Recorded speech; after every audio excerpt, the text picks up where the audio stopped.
When I was a child, I walked around with my hand stretched to my side.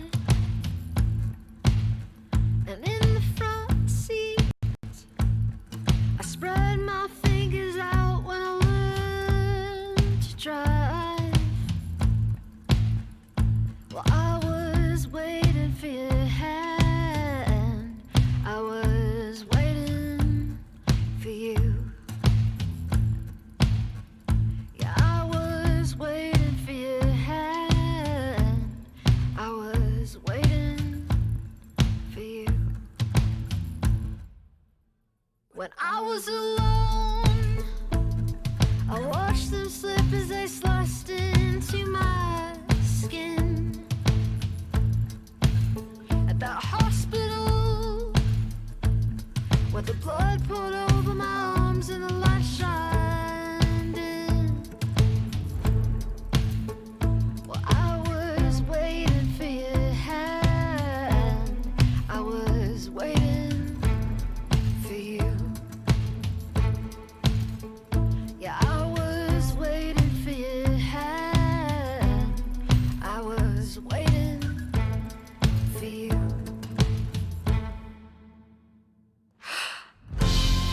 I was overjoyed at the hope that you'd walk in at a red light. All the days that I did not know if I'd make it through the night. How lucky am I to be alive, to love you. How lucky am I to be alive, to love you. Let me go back and tell me I'll survive, and say someday you will find me. Let me go back and tell me I'll survive, and so someday you will find me. Let me go back and tell me when I was a child. Let me go back and tell me when I was a child. Let me go back and tell me when I was a child. Let me go back and tell me I was overjoyed at the hope that you'd walk in at a red light. All the days that I did not know if I'd make it through the night. How lucky am I to be alive, to love you. How lucky am I to be alive.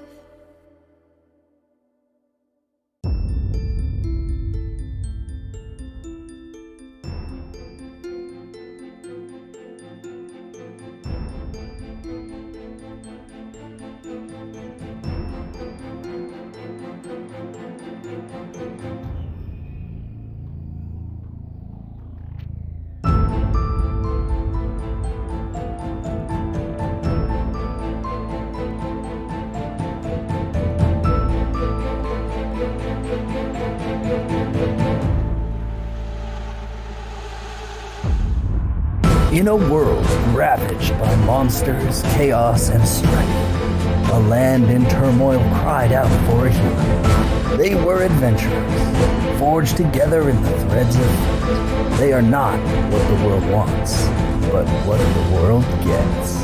Together, their courage will change something? Welcome to Adventures of the Known World, a Dungeons & Dragons campaign set in the world of Xena Warrior Princess and Hercules' legendary journeys. Think of this campaign as a improvised fan fiction in the Xenoverse, where fate is determined by dice rolls, and the heroes are what Xenites hate about fan fictions the most. Chock full of Mary Sues. Our story takes place in the 25 years that Xena and Gabrielle were presumed dead. When they were actually just in that giant ice cave. The world still cried out for a hero, and we'll see if these adventurers can fill those shoes. Maybe. Well, you should not expect to see Xena and Gabrielle during this campaign. It will be riddled with familiar characters and lore from ancient Greece. And, D&D content featured in this campaign is a mix of homebrew, as well as content from Wizards of the Coast and Arcadia, which is available on Kickstarter. Sound effects and music by Sirenscape, Epic Games Need Epic Sound, and special music featured by Hey King. As always, I'm Amanda, the Dungeon Master for this campaign, and with me is Bailey, Heika, Robin, Leo, and once again welcoming Michelle, aka Hagabomb. And again, we do not have On or Taylor with us this week. They should be back soon. And social media stuff. If you've not found us on YouTube yet, you should go ahead and do that. All of our episodes are available on YouTube overnight from when we stream, so this one should be available for you guys to watch playback tomorrow morning. And if you've missed any previous episodes, you can go ahead and find them. We also are available on Facebook, Instagram, Twitter, Tumblr, and TikTok. You're going to be seeing us on TikTok a little bit more in the upcoming weeks. We're just having trouble figuring out how to be funny. Most of us are the older millennial generation. None of us are millennials at this point, so we're figuring it out, I promise. And with that, we will jump in, unless there's any housekeeping things that you guys need to talk about. Forever hold your peace. Cool. All right. Last session, we saw the adventurers taking a casual day off, considering the harrowing adventure that they went on previously with the Flamebringer mission. They had breakfast where they met a very large centaur trying to do some serving duties and seemed to be struggling. Turns out he was a visitor to Delphi who had his raven stolen, his crow named Crockett, stolen by a old lady who then tried to sell it back to him, and he couldn't afford it, so he was trying to make some tips. And you guys, hearing that story, was convinced that it might be the same lady you encountered just outside of Delphi the previous day, and it was. And you took your new friend Harlan Beavers with you to go get the crow back. And then from there you went to go visit the Apothecary, where you learned some cool things. And he asked for your help in finding some particular items. And then you guys went back to the Saucy Satyr to have some celebratory drinks while talking about some dooming prophecies, and decided that a hunting trip might be something to do while you're out looking for those special ingredients that the Apothecary had seen. So yeah, we'll begin back in Aetos' room. You guys shared in your toast, and go ahead.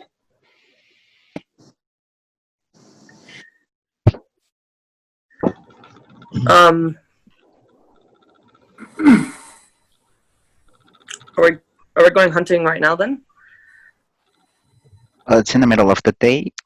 Right. And I believe Dree wanted to go. Do you mind if I call you Dree, by the way? No, not at all.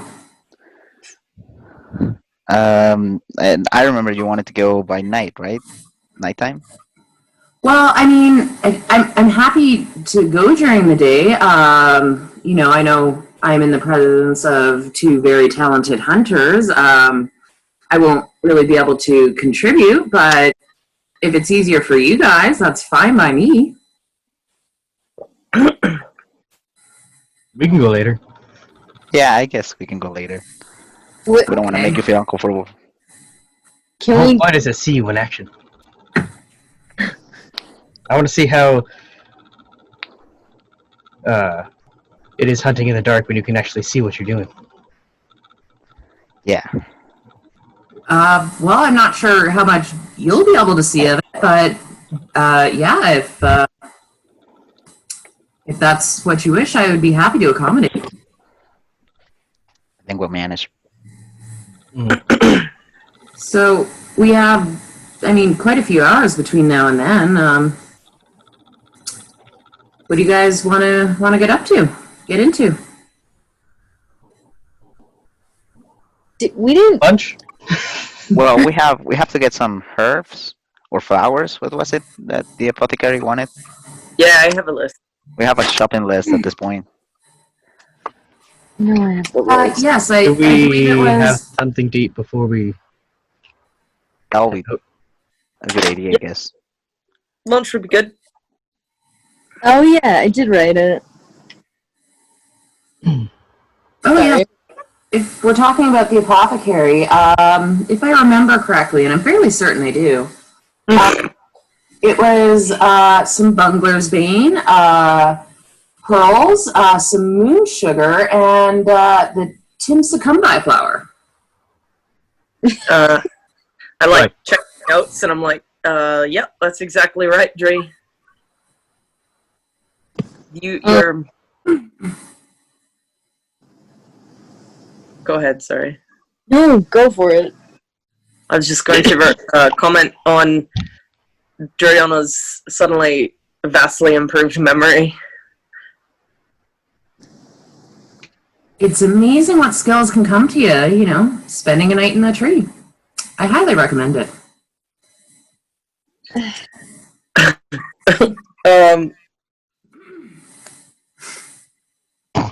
Spending the night in a tree? Is that where you slept last night? Yeah, it certainly is. Well, I've had to do it a couple of times. I'm a bit uncomfortable with the twigs getting where they're not supposed to, but it's That's practical. fair. That can happen. Yeah, sorry, I keep cutting you off, Michelle. Just wondering if you happen to pick up any exceptional memory skills, Aetos, by sleeping in a tree. I might like to try that sometime if that's how it works. Gotta be a huge tree though. Is that how it works? Is it a specific tree? Is it like a smart tree? I guess I only wanted.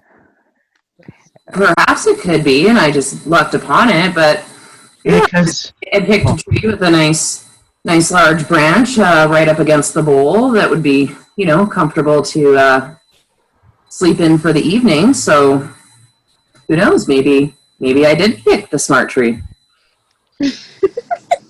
Branch you know has to it's be the right tree. big enough to support you. That's all I know. Yeah, that was basically the criteria I used. Anything else was, I guess, an added lucky benefit. Yeah. I would be interested in trying to see Harlan get up in a tree, personally. I would like to see if we could figure out a way to make that easier. You know, I don't know. I am really large. I up in a tree or maybe just hug the tree. Yeah, that might work. Yes, perhaps it is just, you know, the mere proximity to the tree and not actually requiring being perched upon said tree that does the trick. And you know, I doubt they get many hugs. My tree. They might appreciate a hug. I haven't known many people to hug trees. Well, maybe when we go home later, we can hug some trees. That is an excellent idea. Maybe they will impart some wisdom upon us. Yes. Okay. I do quite like trees. Oftentimes when Regan and I are out wandering, doing our thing, they do like to tell me stories. They're You can talk to trees? long time to tell them though, so you have to have a lot of patience. Well, I've never. The time they just want us to leave them alone. Oh! Oh, I can imagine that. People do have a penchant of getting towards them with axes. Yeah, well, that's understandable. I've never talked to a tree. I've never actually thought about it. Um, maybe I should be minding that. You know, I bet trees need love too. I guess, right? They're alive. They grow.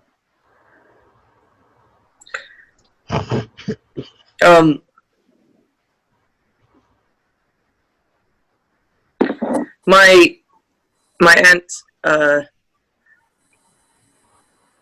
her magic, she had some cool abilities with animals. And plants. I'm pretty sure she could talk to trees, but I don't think I ever asked her if they spoke back.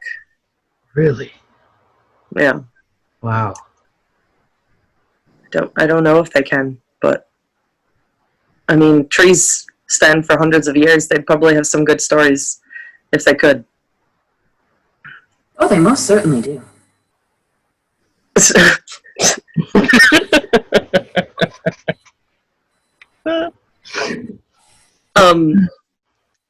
Do you mind if we check out the temple that's nearby? I need to get some temple-y stuff. Sure. So two of the things that Aetos needed were in the forest, which we can look for as we're hunting, which I'm not. Maybe I'll just look while you hunt. And then the other two, the pearl, he said we could find maybe at a jeweler's, but that could be expensive. Or we could go oyster shucking. Sure, And then the moon sugar. The moon sugar, maybe Quintus, he said, might have, or a sugar distillery. So before we go into the forest, yeah, we could go to the temple and maybe check out some other spots to find the components that he needs. Yeah, and ask Quintus before we leave the vicinity. Sounds good. Also, since we're kind of taking a short rest there, and I assume we're going to take lunch, I'm going to use Arcane Recovery to get a spell slot back. For your records there, DM. And anyone else that needs to get back an ability from taking a short rest, you guys can go ahead and mark that off. Not a problem.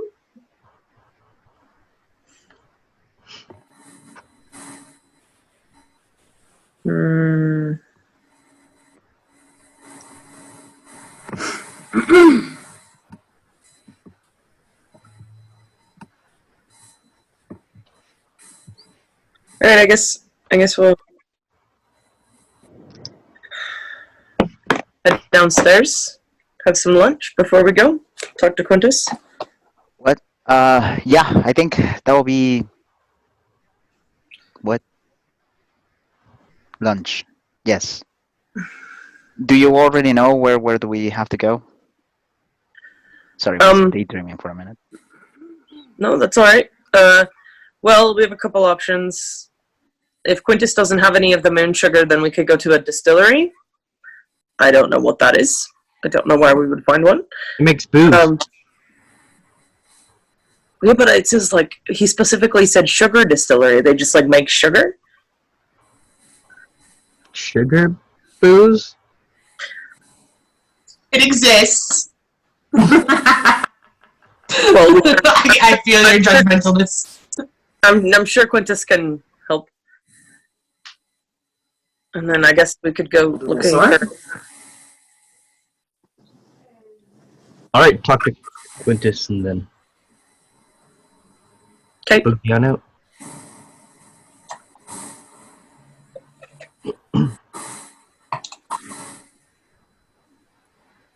Yeah, we'll head downstairs. Alright. To feed.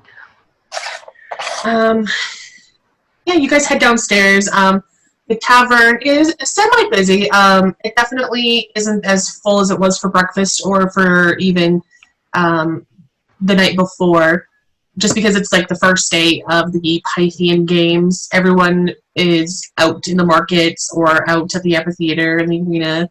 The Hippodrome as well is having a few races today. So there's like a few people, but it's mostly comfortable. You have no problem finding a large table. Well, that sure is a relief. Yeah, there's definitely a lot more room for you, Harlan. Woo! If I look around, like, I'm assuming all of the tables are relatively the same height. Like, there's no, like, custom centaur tables that might be a little taller, a little bit more convenient. There's a couple of the taller tables along the wall, but they're like two-seaters. I mean, you are more than welcome probably to move them if that's what you wanted to do.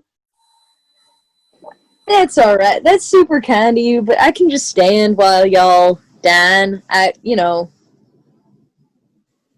That's the usual. Then I too shall stand with you. And I'll just be standing awkwardly at the table. You know what? Sure. I will also stand. If you guys are standing, there's no point of me being sitting. I'll stand as well. I'll stand, but Gallagher is gonna sit on one of the chairs. So he's closer to our height. He's just sitting on the chairs. Quintus, he's doing some whipping some glasses, trying them. He sees you from behind the bar and he's watching and waiting for you guys to sit. Come and take your order, and it's going an awkward amount of time that you're just standing there. So he approaches the table. He brings with him a tray of drinks, just some generic water that he knows a lot of you guys like. And he says, "Good afternoon, friends. Did you enjoy the refreshments up in your room?" Yes. Yes, actually, we did. Thanks. Glad to hear. Were you planning to stay? Yeah. For lunch? Yeah. Yep. And he kind of waits for a moment to see if you guys are going to sit, but then he just rolls with it and says, okay, the lunch menu, let me just pull it up.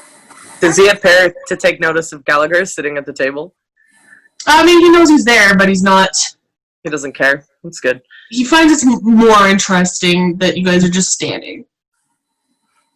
The whole sight is confusing for him, but he's not one to judge too much outwardly. Anyways, so he starts letting you guys know what the menu is. Unfortunately, I just rolled 4 for you guys. We have leftover special from the evening's dinner, which you guys missed because you were doing the Flamebringer mission, so not leftovers for you, it's great things. So now you have to roll. You guys have to...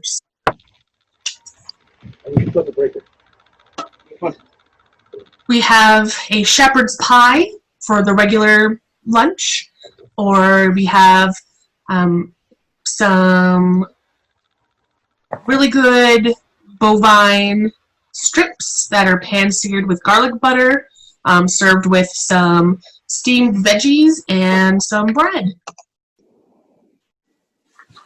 Yes. Yeah, I'll have that. The deluxe? Sure. Yeah. Yeah. Very good. Can I get some shepherd pie? I'm gonna feed a little to my boy Crockett. Absolutely. Reagan, I believe this dish is from your people. Yeah, it is. So, I mean, at least I grew up eating it. Can I interest you in that, or would you like the deluxe? I haven't eaten meat in quite some time. I'll just have, if I could have some of the vegetables and bread, maybe like some cheese. If you had cheese, I could have that. If you haven't. Of course. Kibo was in earlier, and there's still some leftovers from what I made for him, so not a problem. Perfect. Drianna, you're fine? Oh, yes. Thank you. Okay, let me get on to that, and he waits for a moment, and then shakes his head and walks back off to the kitchen to go prepare your meal. So, what are we going first after lunch?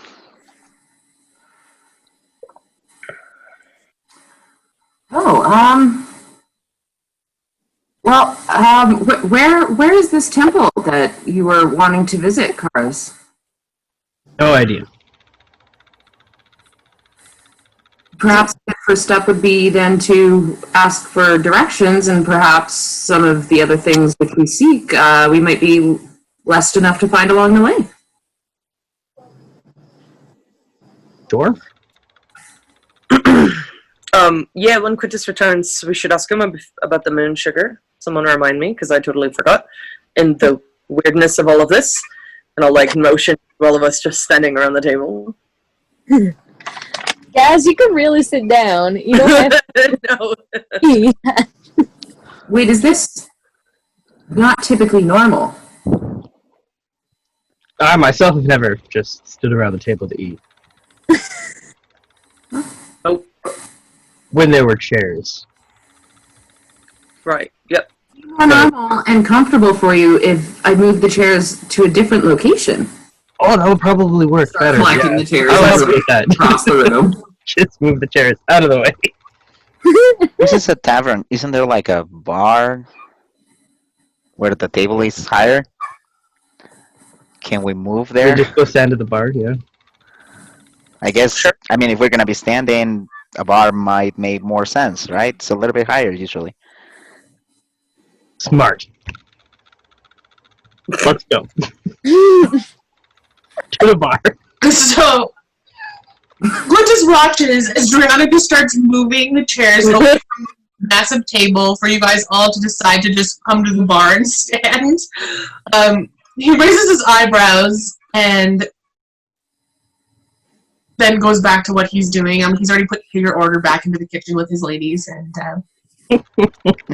he continues cleaning some of the cups out, preparing kind of for the more of the evening. Quintus, we actually had a couple things we wanted to ask you, if we could take a moment of your time.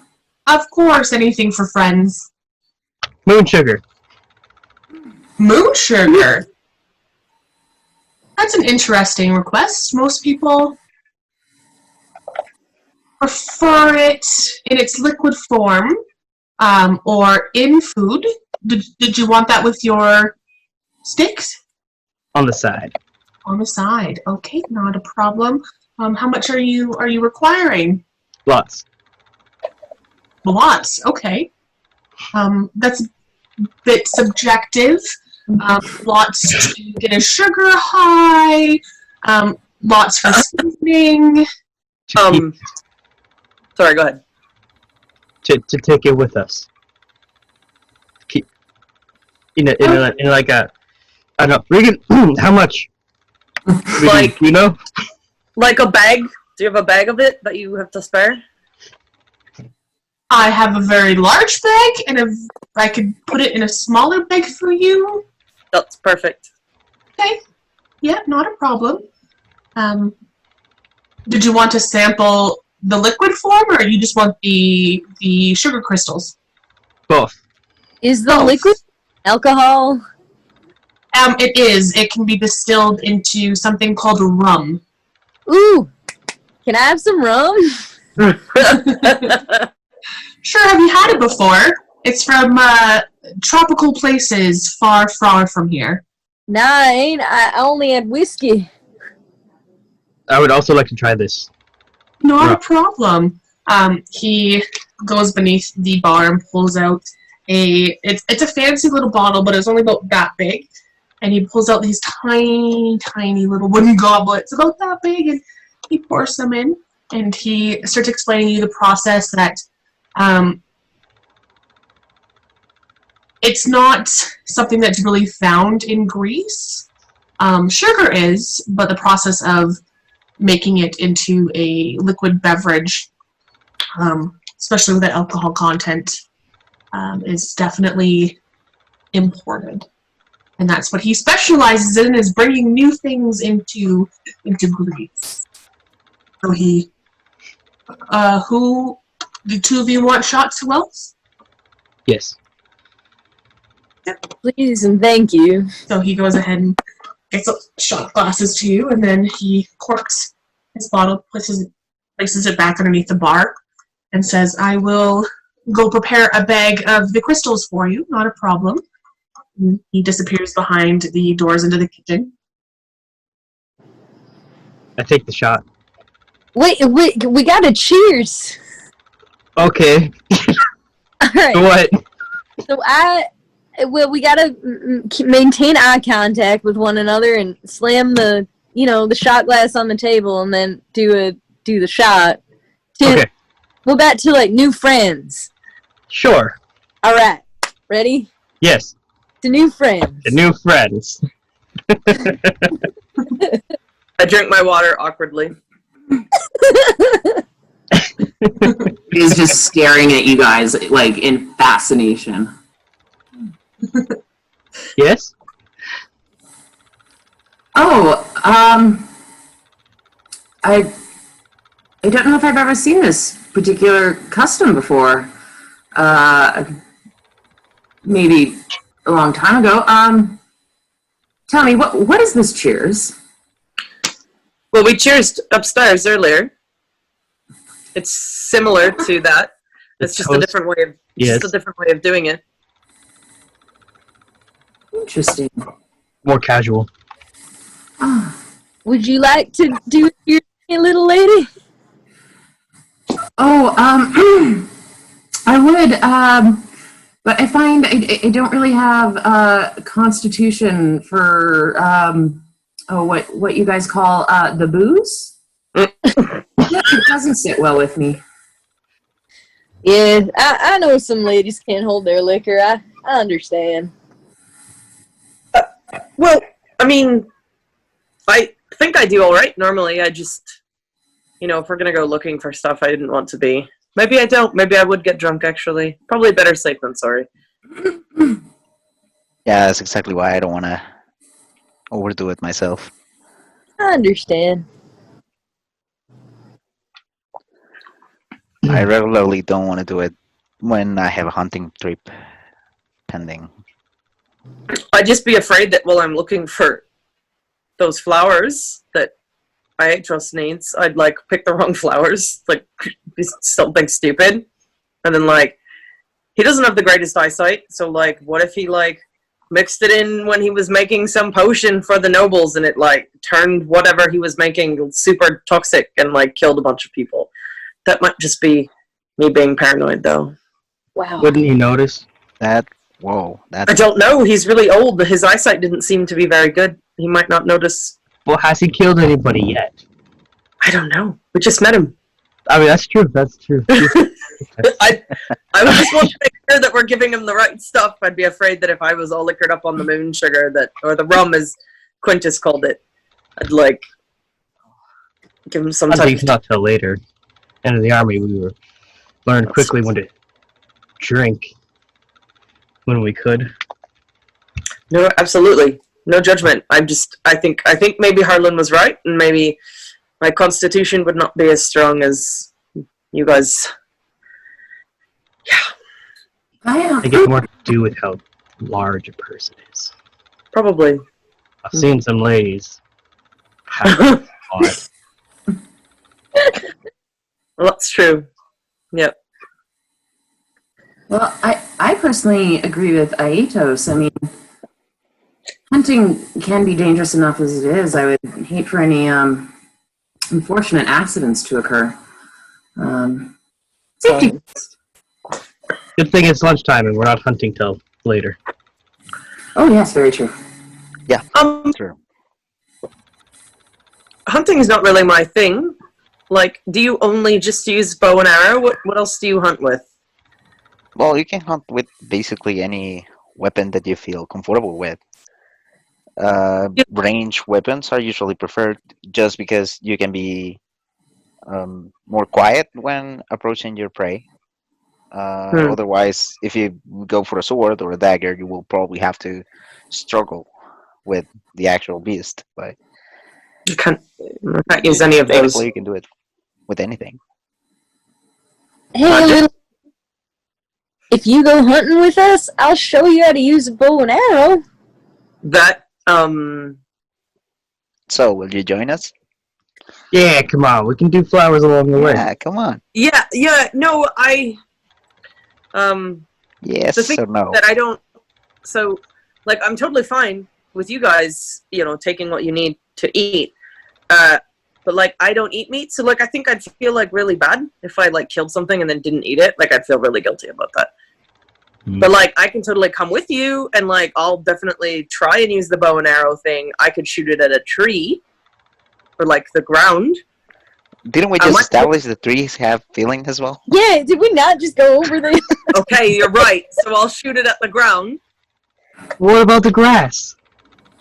You know what? Maybe I just better not do it. No. Come on. We can set up a target for you, like Perfect. I will something you can practice absolutely with. try the bow and arrow when we get out there.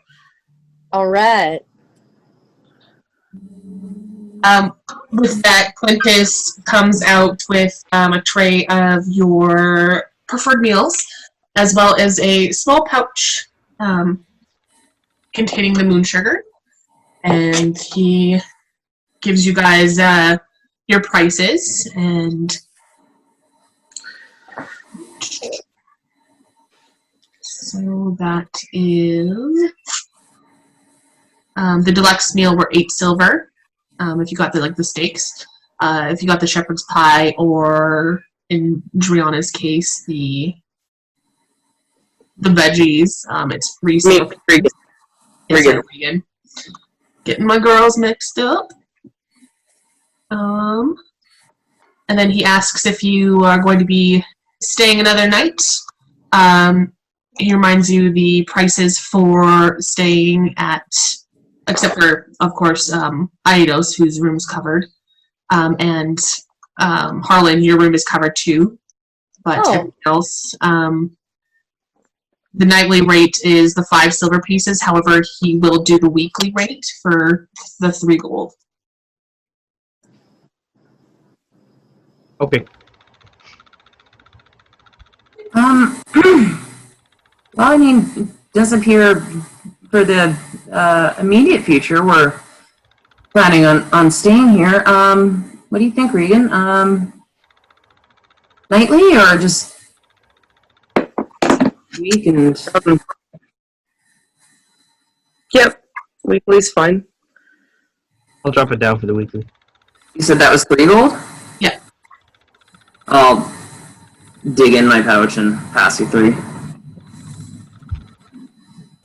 You said it was 8 silver for the meal?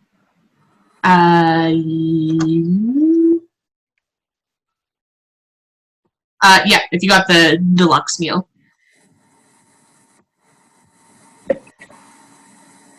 Can't remember what I have. I think you had the deluxe. It was like the steak. Yeah. Yeah. What was mine? Yours was the 3 silver. The shepherd's pie and the veggies were the 3 silver. It came with bread, right? Yes, it did. I'm gonna take out my cinnamon honey. Yeah. Alright, and as he's like opening it up, he sees like a tag on it.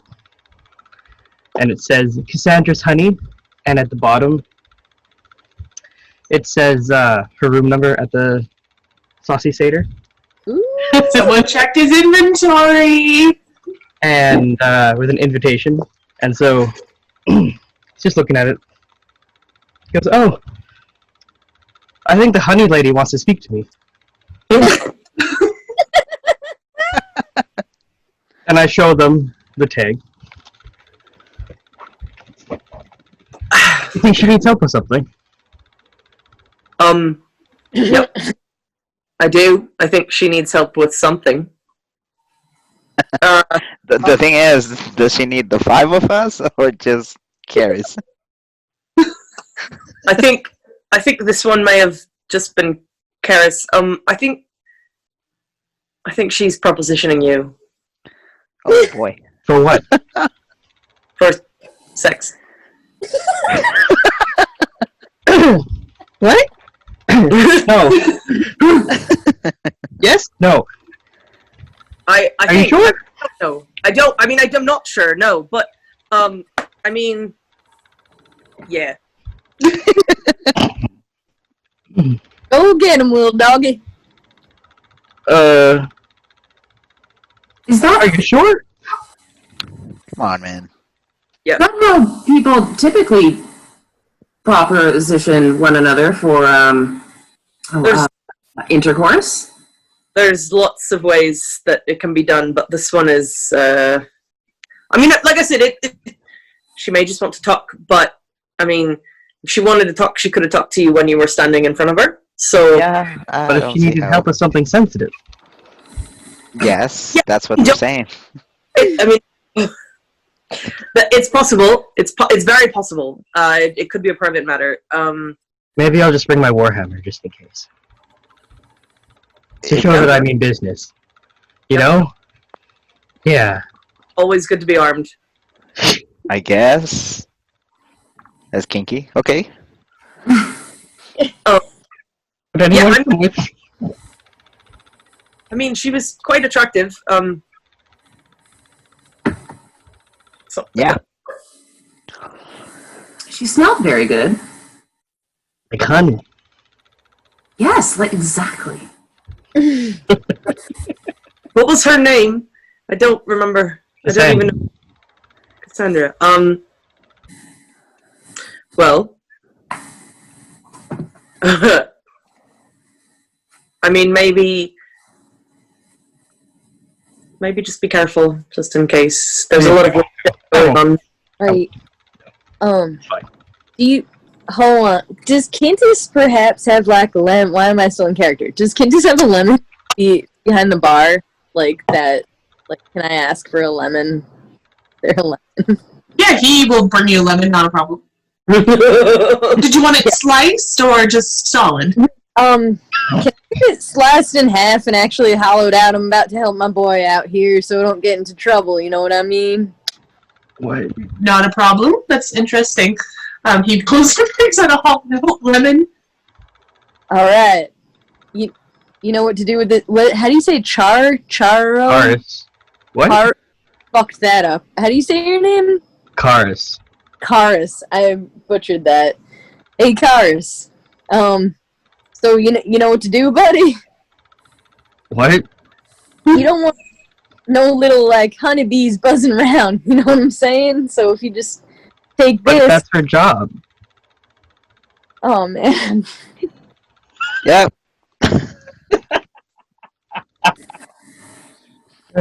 This is fun. Alright. My man. I don't know how to explain this to you, but I just think you should be safe. So just Isn't that why I would have a warhammer? right. So like violence isn't the only thing you have to worry about. So if you take this and things get, hot and heavy, you could hand it to her and she'll know how to use it to prevent unwanted things from occurring. Okay. He has no idea what you're talking about, but he takes it. Alright, that's my man. Thank you. Well, that's gonna be a fun conversation if she doesn't know what to do with it. Fucking lemon. Don't ask, Dree. Don't ask. Oh. Okay. Well, since I'm not allowed to ask about whatever that was, Quintus, we want to ask you, This latest incarnation of Pythia, how long has she held that position?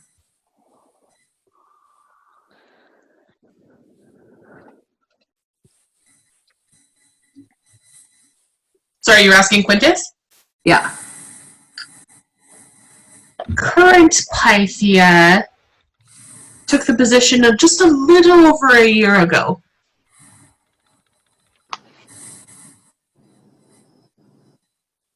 And, was she sickly before this happened?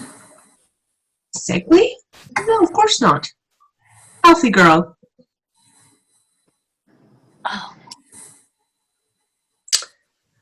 Right. Yep. Super healthy. I admit that I haven't seen her recently. The temple is not something that I generally go to and seek her out. I understand that the apothecary has been asking me for a different few ingredients lately. She's sick. Interesting. Well, we don't know. She's sick. We don't know. I mean, I guess we're just basing it on looks and the general feeling and vibe that we were getting. But Oh, okay. I guess we were just curious to see if you have heard something or if you knew anything. I'm afraid I don't know. Also, the lady Damaris's husband, the Archon, is he well? You should be. Is he around or is he traveling? The Pythian Games are quite a tourist attraction, and as the head of the city, I suppose he would be participating in a lot of the ceremonies. Did you not see him yesterday when you were at the estate? I'm sure he's fine. We're just curious. Interesting, yes. Yes, You have my curiosity piqued as well. Oh no, it was more, an opportunity to meet such esteemed members of the city. That his absence was noted. That's all.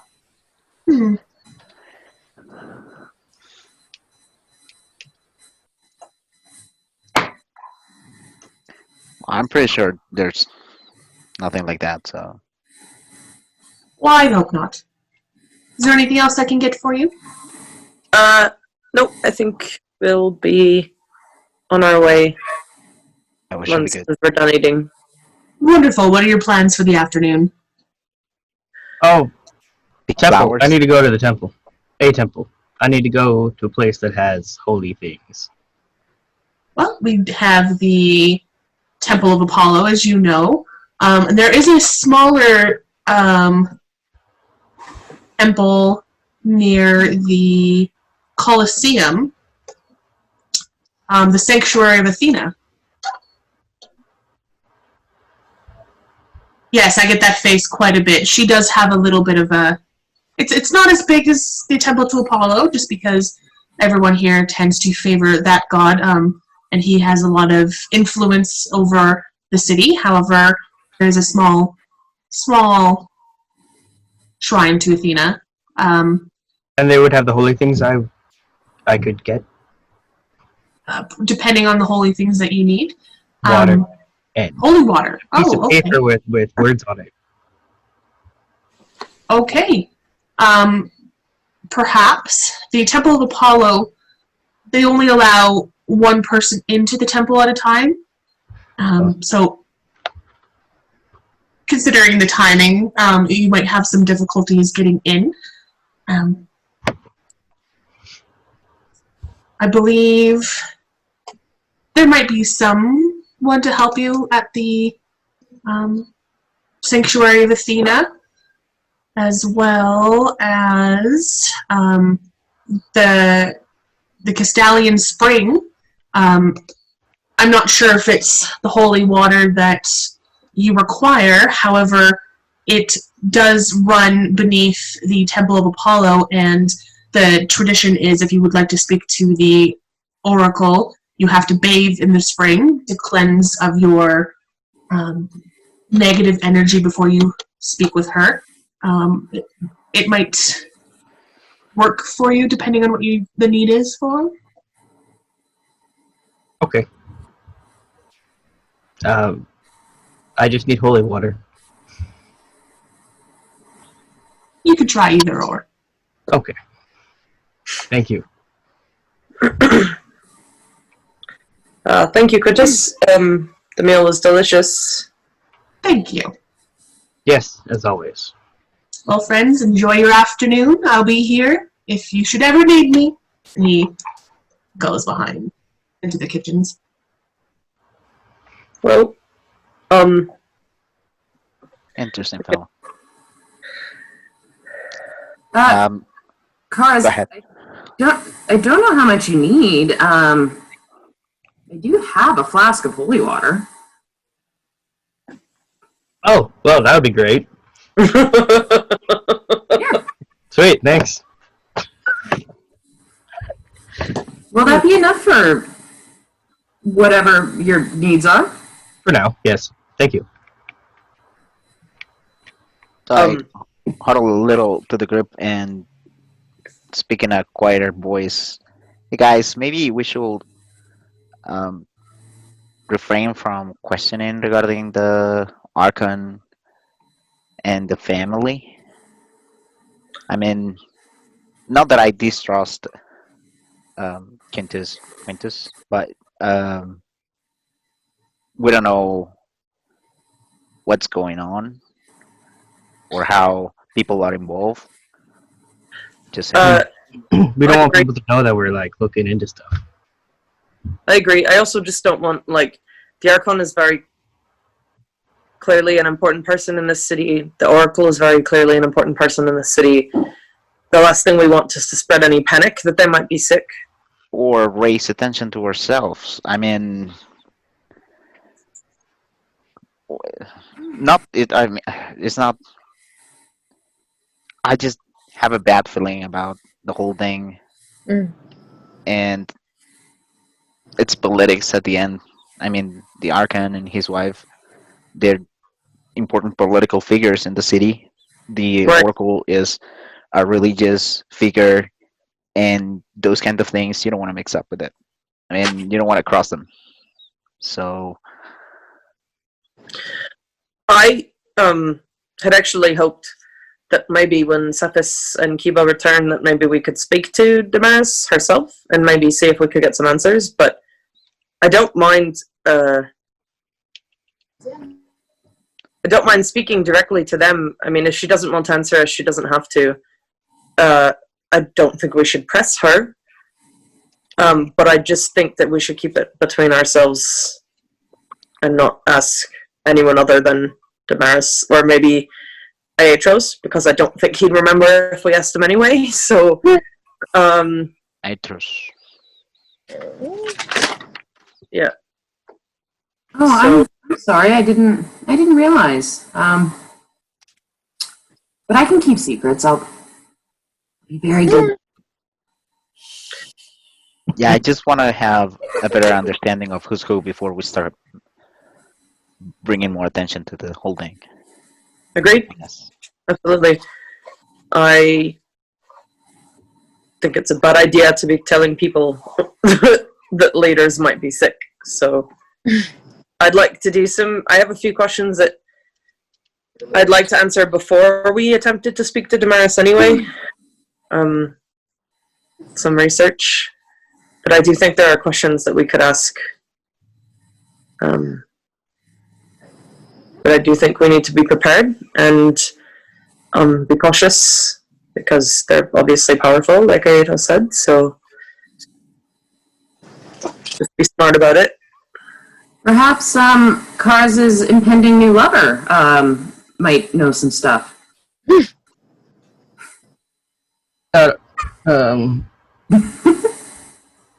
Maybe. Perhaps. Again, it might be best not to just talk to random people in the city about their political leaders being sick.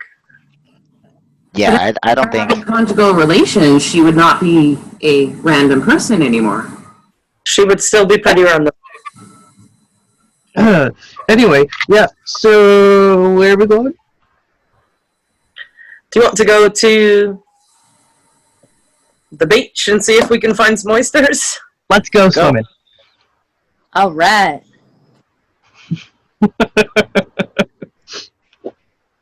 I would like to go to the beach. Yes. Awesome. Yeah. All right. So you guys finish up your meals and take off. The beach isn't too far. The Saucy Seder is quite at the edge of the city, and it's maybe a 10-minute walk past the rocks before you get the real sandy side of the beach. You see there's some docks with a lot of boats, but then also an area that seems to be more open with tourists that are swimming, as well as you see some official Pythian races kind of set up in that area. And it's a coast, so there's quite a lot of beach that you guys can go to. The rocks sort of bordering the beach, like small rocks, gotta clamber over them type rocks. A mix. How well do I get through those? Depends. Are you guys going to go to the rocky areas, or did you want to go through like where the sandy is? Do I know anything about oysters and where they might be? Roll me a nature check.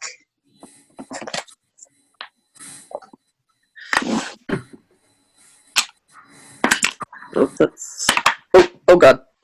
Sorry, I'm having a dice problem.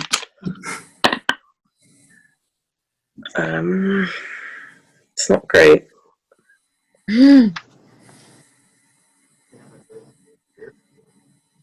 13? 13. You would know that just because where you're from, there is a little bit of an oyster industry. They tend to be around in like colonies of. They're usually found in rocky areas or places where there was a lot more reefs.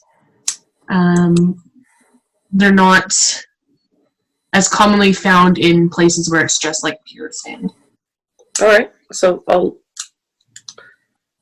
comment that and we'll head toward the rocks. Sure, not a problem. So yeah, when you guys head towards the rocks, it's pretty rocky. Some of the rocks you actually have to like hoist yourself over.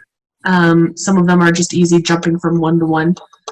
So I'll have everyone roll me your choice of athletics or acrobatics, just depending on what your character would do. If they would just be like carefully guiding themselves through, or if they're going to be a little fancy and parkour off rocks. Jesus. You can use your strength or your balance, your choice on this one. Wait, so athletics, See my roll. strength, or balance, what? Okay, got it. Yeah, you can choose an athletics or an acrobatics roll. 25. Okay, I'll go with Straight roll or athletics, and that will be disadvantage? 17. Pardon? Sorry. Straight roll or disadvantage for me? You can see in the daylight 5 feet in front of you, so it just depends how quickly you're going to be moving through here.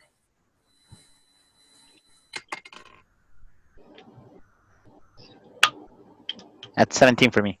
Okay. 25 for myself. Athletics. My lord. You put your bonus into it, right? If you have a plus whatever, right? Okay, so with the bonus it's a 17. Okay, pretty good for a centaur. I got natural 20 plus 5. Woo! Reagan, how'd you do? And Drianna? 9? Oh. 13. Okay, so Chares, you are not hindered at all.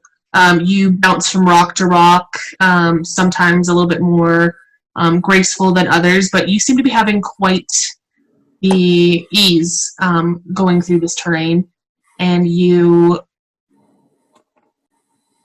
pull ahead of the group pretty significantly as you climb through. Aetos, you are the same. You're kind of used to different types of terrains and having to navigate through obstacles. So because it's coastal and it's not something you're 100% used to, it's a little difficult to think, okay, if I put my foot here, how will it handle it? But because you are pretty dexterous, just being an Amazon, nobody knows that. You're doing okay. And as for Harlan, your DC was a little bit higher just because you are a horse and, well, you're a centaur, but horses, just the hooves alone. Rocks can be a little more difficult, but you seem to be taking your time, carefully navigating through it. You get through, not a problem. Drianna, you're really struggling, but taking your time. So you're okay. Reagan, same with you. It's a little bit more difficult. It might just be because you have all of your belongings, your little spell book that's kind of held together, worrying about where Drianna is, worrying about where Gallagher is. Your mind is somewhat elsewhere, and you do slip, and you scratch your knee a little bit on one of the rocks. It's alright. Yeah. Not enough to, I'm not going to make you take a point of damage. It's just a very small scrape. Alright. But you're finding it kind of difficult to get through. But you do manage to get to the edge of the rocks where it starts meeting the water a little bit more. This is where I would know they'd be. Correct. Start looking. Do we find them outside of the water or inside? Are you asking Regan? Well, I don't know the answer.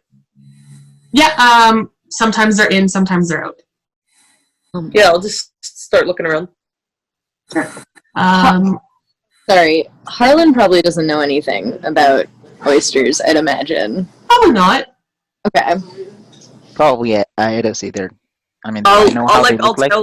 I'll tell the group what they look like and where they might be, and then I'll start looking around. That helps. So I'll start looking around. Sure. So in the water. Sorry? I can go look for them in the water.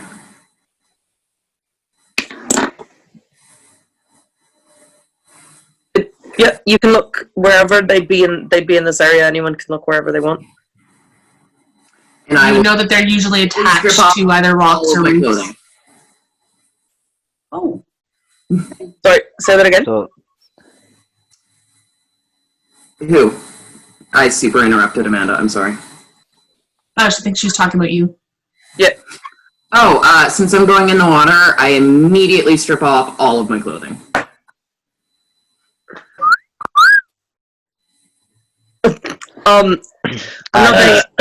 purposefully turn elsewhere and just start looking around the rocks. I didn't even know. Immediately does a 180 and like trips. I'm just admiring the view. I didn't even notice. I was too busy already looking. So.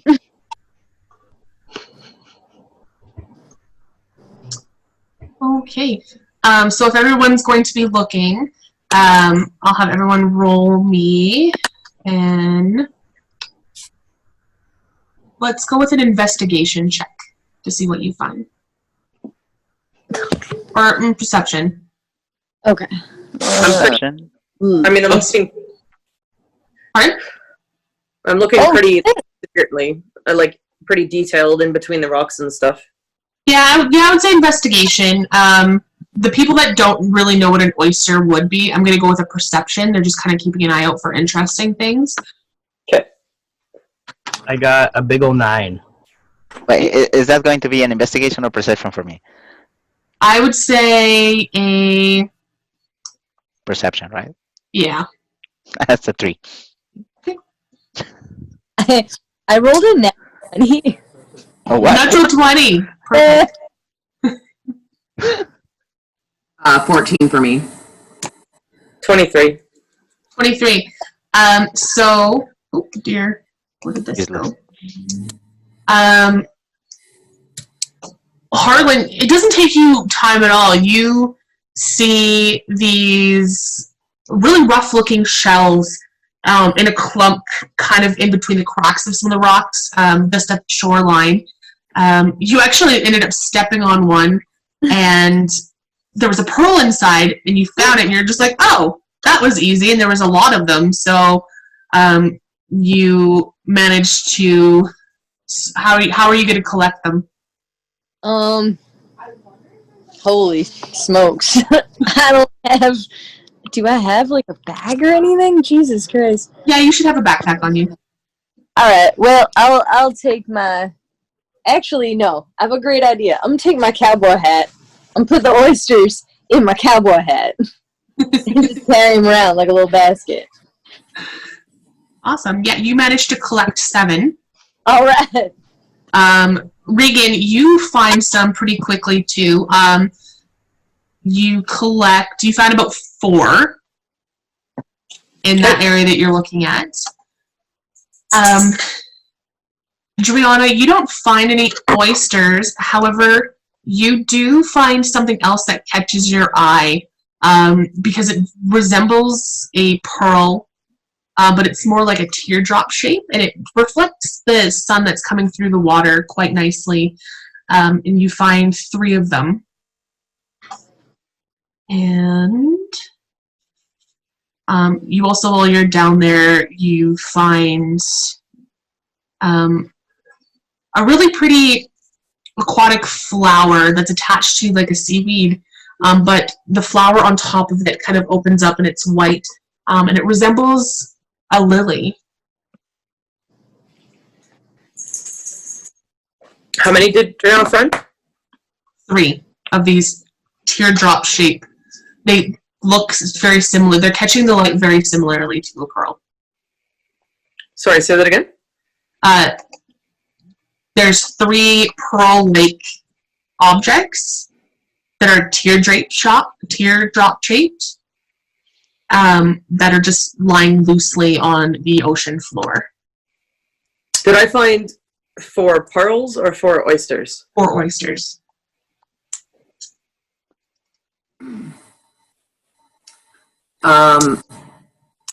As I emerge from the water, I found some stuff. I can't quite tell what it is. Also, does someone want to call out? I can't see you. Gallagher will go over. Oh, hi, Gallagher. As for Chares and Aetos, I'm not sure if it's just luck or distractions, but you're not really finding anything. In my case, probably distractions. Yes. I'm gonna start trying to open the oysters I have. I have a little dice. Go ahead and roll me a d4 for each oyster.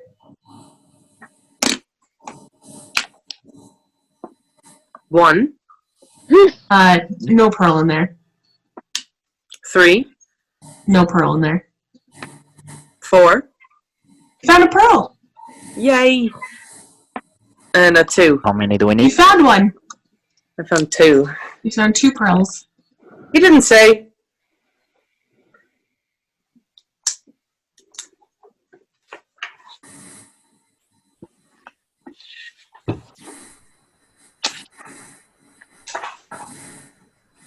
Anyone else doing anything? Wait, I found a pearl too, right? Yeah, you stepped on the initial oyster, and there was 1 pearl in there. And then you collected an additional 7 oysters that you haven't opened. Oh, I'll fucking open them. Are you just gonna smash them? Or are you gonna shuck them like Reagan did? Nah, I'll just smash them. Alright, so give me 7 D4s. Wait. 4. Is this 4? It's a little tiny triangle. Is this it? Yeah. Okay. Oh, shit. 4. You found a pearl. I found, okay, 2. Another pearl. 4. Another pearl. Oh my god. 3. No pearl. 4. Found a pearl. Holy crap. So many. You have 2 more to open. Alright. Oh, fuck. That was a 1. No pearl. 1. Alright, so out of the 7 that you opened, you found the 1 originally, and then you found an additional 4 pearls. Oh my god. So, total, you guys have 7 pearls on you, plus 3 pearl-like items that Drianna found in the water. Okay. Who has Gallagher led me to? Probably Me. Reagan. Yeah. Reagan, I found these. Do you know what they are? Nope.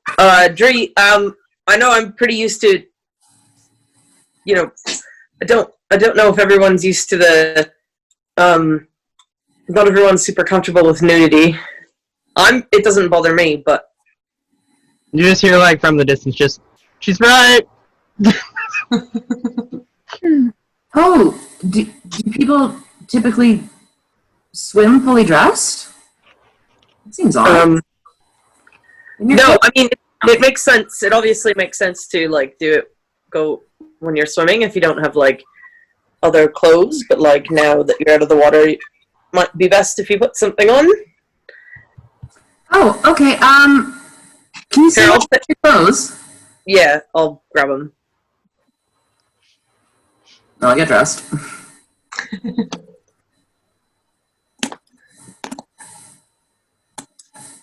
It's fine. I'm sure it was fine. Don't worry about it.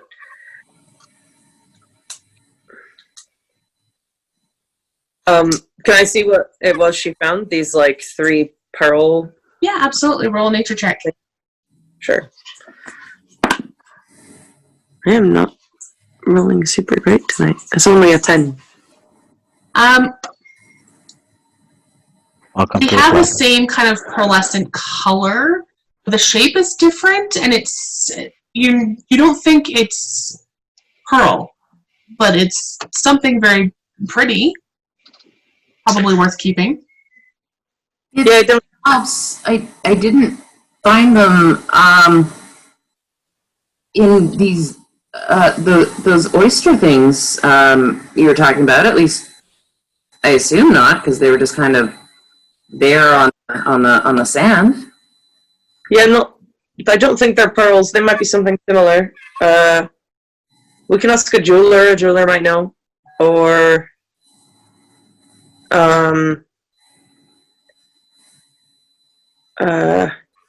maybe I could research it if we make it to a library. I also got you a flower, I think.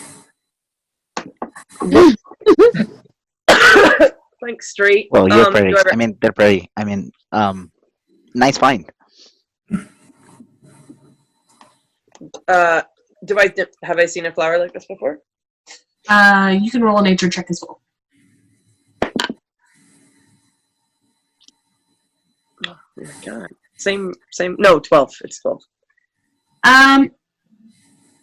It's definitely an aquatic plant.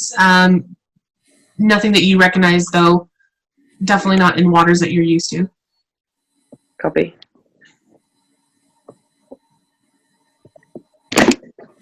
Iris is still, like, facing away from the water. Just staring at the ground. Oh, Kara's everyone's decent. Really? Okay. Yep.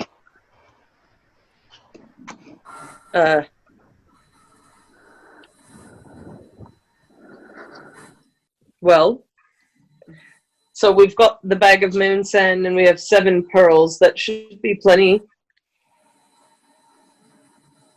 So, I mean,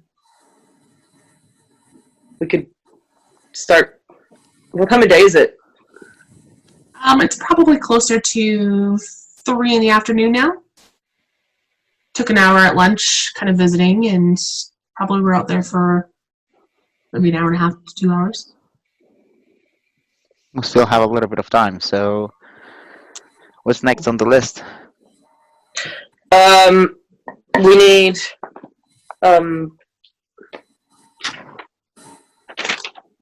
What are these Vegan tends to come by flower plant? right. I think I rolled one last game for them to see if I recognize them, and I can't. Oh yeah, I rolled, and I know that the time scum. I don't know how to say it. The Tima Scambi flowers. Tim to come by. Tima Scambi look like baby's breath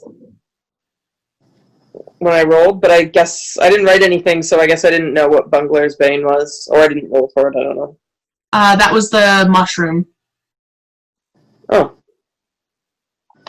So I have some idea of what they might look like? Yeah. You know that the Tim Succumbi is like a pink flower that's very similar to like the baby's breath look. And you know the Bungler's Bane is a mushroom that usually is found in coastal regions, sometimes along rocks, or in coastal forests. Could I maybe take a look in this area since we're near the rocks and see if I find any? Yeah, absolutely. Roll. I'll describe it to others if they wanted to look. They might be here. They could be in the forest, but since we're here, we might as well look. Yeah.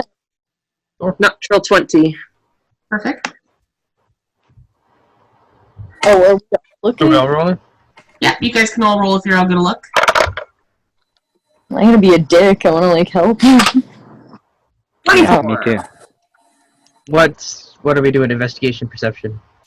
Perception, if you are just on the lookout for just mushrooms from what the description is, but if you know what you're looking for, it can be an investigation. Do I know what I'm looking for? Roll me a nature check.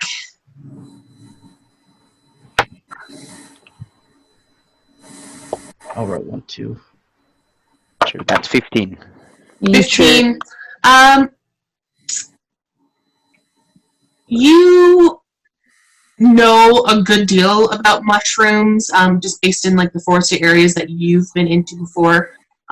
You know the properties of some. This particular mushroom you don't have too much knowledge on, but you're confident that with the description that Reagan got you, you'd be able to differentiate between a mushroom that you do know and this other mushroom. Okay, so will that be investigation or perception? Perception. I did perception and I got a 22. Awesome. I got a 3. Oh no. I had a 14. 14. So we'll start with Reagan and Drianna. You do. Reagan, you find one mushroom tucked in between a crack of a rock. Drianna. More by sense of smell. Sure. Fungi sense of smell. Okay, Drianna, you find some mushrooms. You're not sure if it's the mushrooms that are needed, just because you are going by that smell, and you're not too sure what the scent of this particular mushroom is, but you do get a bundle of 6 mushrooms. The rest of you don't find any mushrooms at all. Alright. I figured.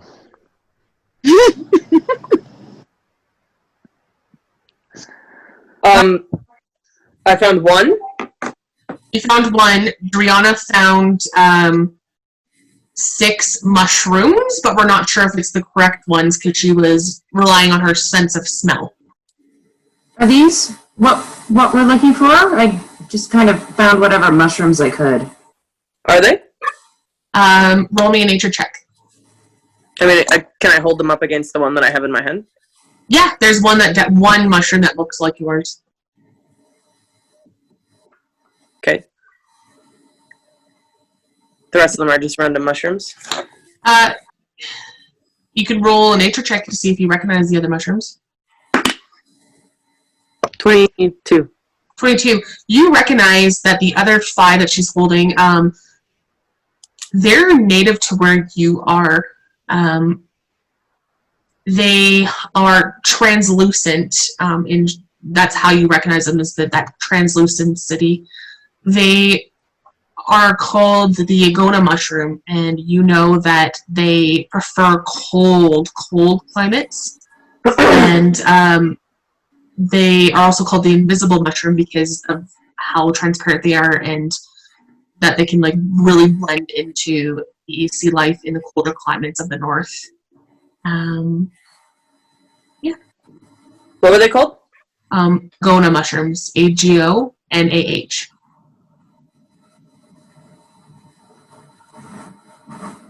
How many were there?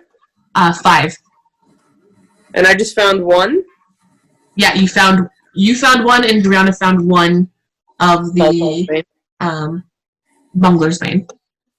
Bungler's Bane.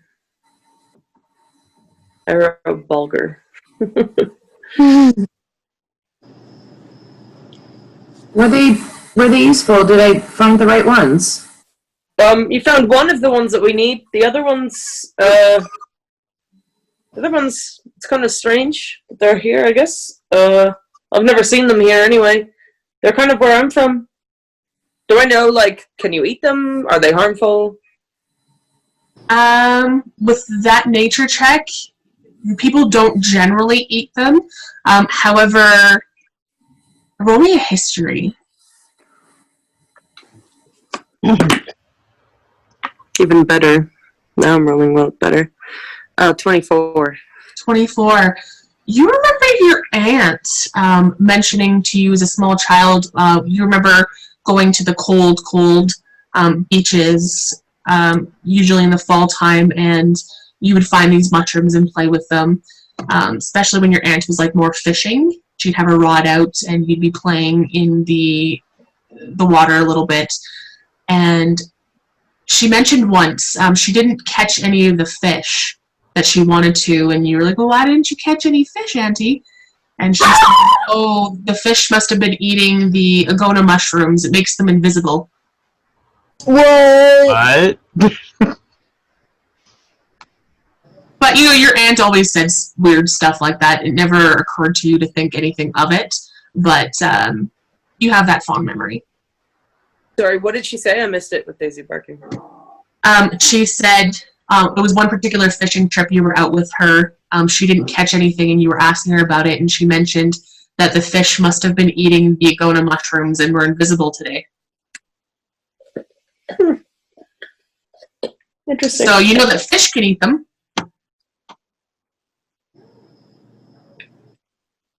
I will keep that in mind. Wow. Do you elaborate on any of this? Oh, you already said they're from where you're from, right? Yeah. Reagan, would it be okay if I kept one of them? I'd like to have something from where you're from. Sure. Just do me a favor and don't eat it. I think it's fairly safe to say I won't be eating it. Yeah, I know. Just giving a warning. I'm not quite sure what it does, so you don't want to get sick.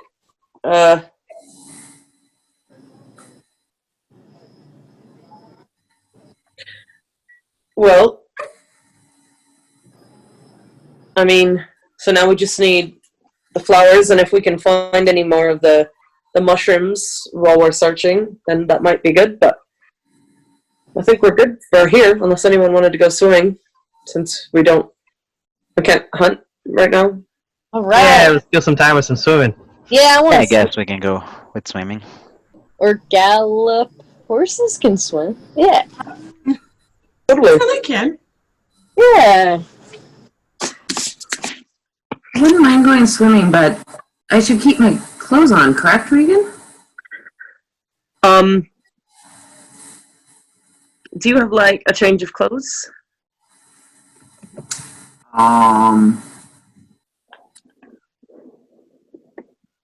Nothing like swimming wise, really.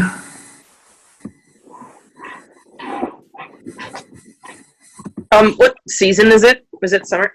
Oh It's yeah, summer? dead heat of the summer.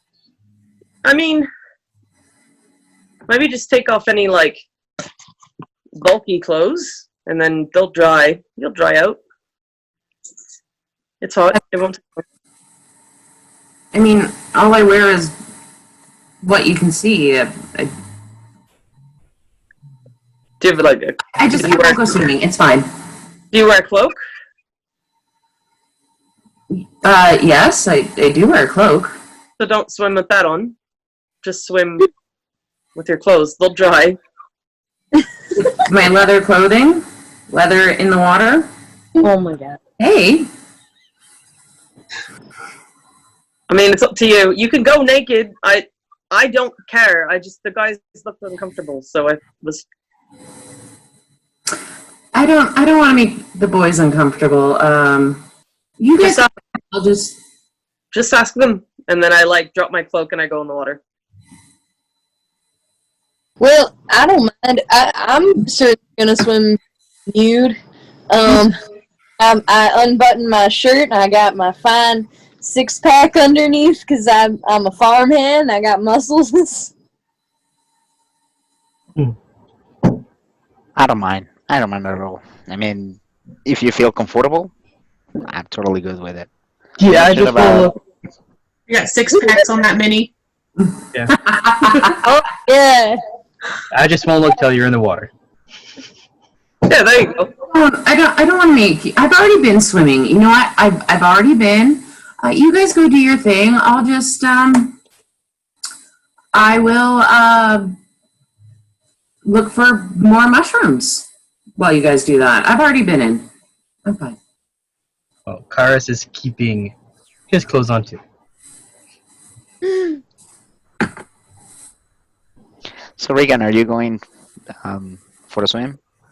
Yeah, I take my cloak off and I'll like take my boots off and just go swimming like that. Yeah.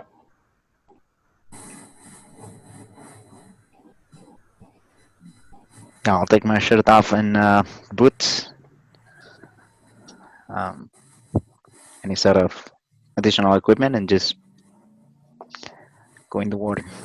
Are you swimming in your chainmail, Chares? No, I'm taking off all of my extraneous clothes items and going in pants and figured. shirt. I figured. He's going light version.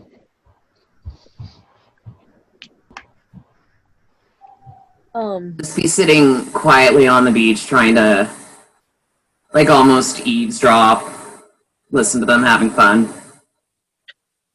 Like I'll yell at Dree, like Dree, you can come in. Like it's not a big deal. Once you're in the water, it doesn't matter. Join us. The water's beautiful. I'm naked too. Okay, well, for anyone who would be made to feel uncomfortable, if you would like to turn around, I'll let you know when I'm fully enveloped in the water's embrace. Great. I'm good. Chares looks at the horizon. And I will get undressed for the second time in like an hour, and following the sounds of the waves, I'll walk in and hopefully not trip over anything. Gallagher's been swimming because he loves to swim, but he'll like run back to get you and like bring you into the water Okay. and like frolic in the waves. Okay, everything above my breasts are covered by the water now. You can look. Woohoo! Awesome. All right. Yeah, I'll spend some time swimming. I won't go out too far. Not a particularly strong swimmer. Yeah, the ocean's pretty calm today. Perfect day. You can see off in the distance, probably about 100 feet away from you. They have some like swimming races going on. Swimming races. Yeah, part of the Pythian Games. You see That's people cool. jumping in the water and are racing to a buoy made out of like a barrel floating different areas. There's one that's 400 feet away or meters away, another one that's only 200, and then one that's a lot farther out. You see like boats in the distance that are just kind of floating there. You assume that that's where this particular race they're heading out to. But it's nice to watch.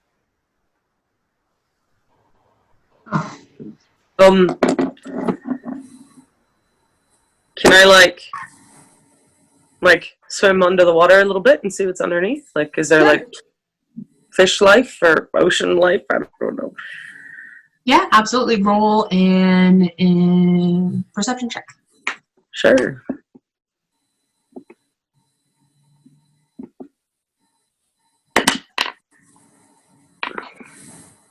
$14. 14. Yeah, you just see some aquatic plants. Not a whole lot, but a few. You do see a few of the kelp that's coming up does sprout into like beautiful white flower. You probably see about those. And yeah, you see some fish. Nothing too colorful or too out of the realm of what you're used to. It's very nice. While Reagan is swimming, Harlan is going to attempt to sneak up on her and like do that thing where you like pinch the person's ankles, like fucking scary. Oh, that's so scary. Yeah, roll me a stealth check to see how stealthy you sneaking up on her and pinching her is. Ooh, I do have a +5. So. I'm gonna give you disadvantage on the roll though because you are a fish out of water or a centaur in the water. Either or. Okay, so I got with the add-on. I got a. Where is it? Where is it? What's it called again? Stealth. Stealth, yeah. Team. And that was with disadvantage. With it. Oh no! What was the disadvantage? You roll the d20 twice and take the lowest number. Sorry. Oh, yes, that is with the disadvantage. Perfect. You did pretty good. Yeah, you managed to pinch Regan's ankles as she's swimming under the water, looking at things. I'll like scream under the water and then like panic because I'm bringing water into my lungs and like surface. And Oh no!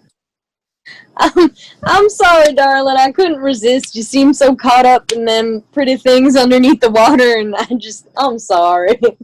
I'm gonna cast minor illusion and make like a large like barracuda looking fish like chase Harlan around in the water. Like try and nibble like on his tail. See if it scares him. What's Harlan's passive investigation here? Let me just pull this up. See if you can see through the illusion. Oh. Alright, should I roll?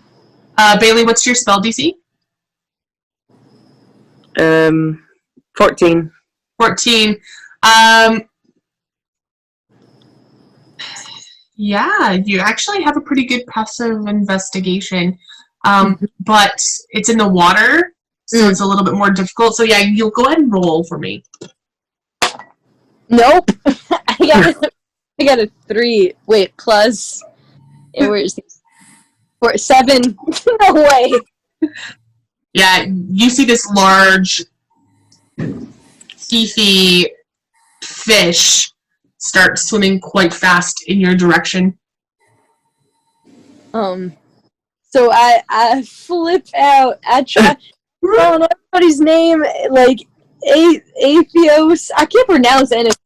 Aetos. Aetos. Aetos. And Chares. And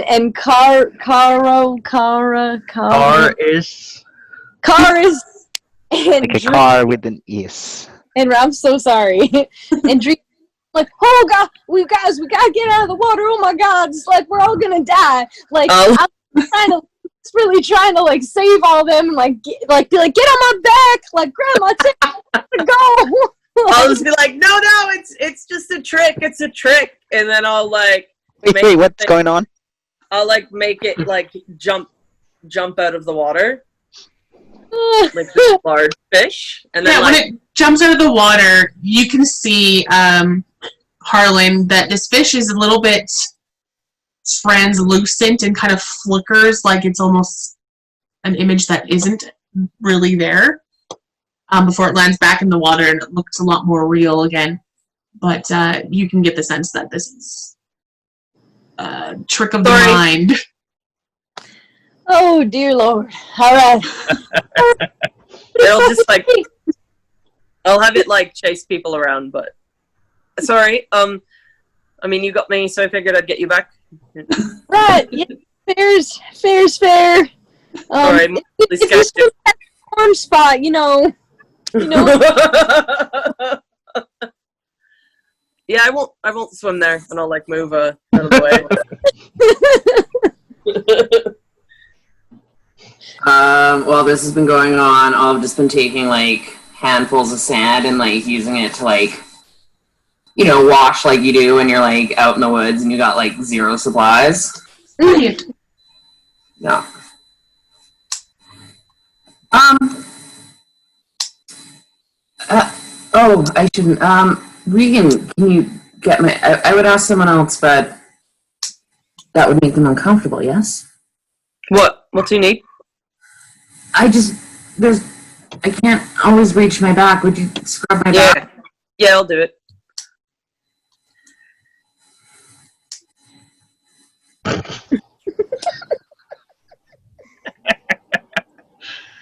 Chares is just like swimming away from everybody and like trying to see how long he can stay at the bottom. Oh. And Aetos is distracted with the nature around. All the trees hanging. So, Chares, you're like holding your breath to see how long you can stay down there? Yeah, and like just looking around and seeing what's under there. Sure. So, holding your breath and is 1 minute plus your Constitution modifier. So, you'd be able to stay down there for about 3 minutes. Can I look around to see if I see anything that might be sparkly or interesting?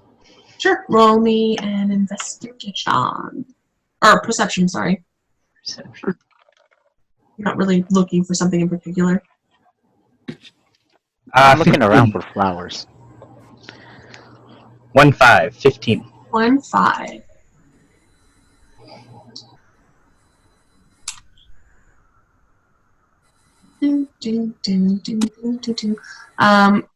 Yeah, you see a couple of the kelp plants that have the white flowers on them. You see some coral at the bottom. You do also see some debris. Not a whole lot, and it's very small, scattered pieces of like wood from maybe some boats or docks, and you see some broken pieces of like pottery, but nothing of much interest. Okay.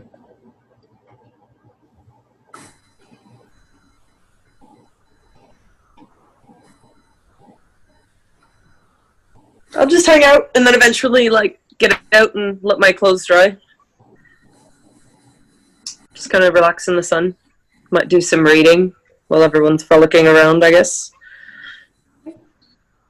Kill some time until it's an appropriate time. Oh, sorry. No, it's alright. I was just talking. I'll also exit the water and like sit on a nice rock and just pray a bit. Aphrodite. Anything in particular? What are your thoughts? Just how it's nice to have people around.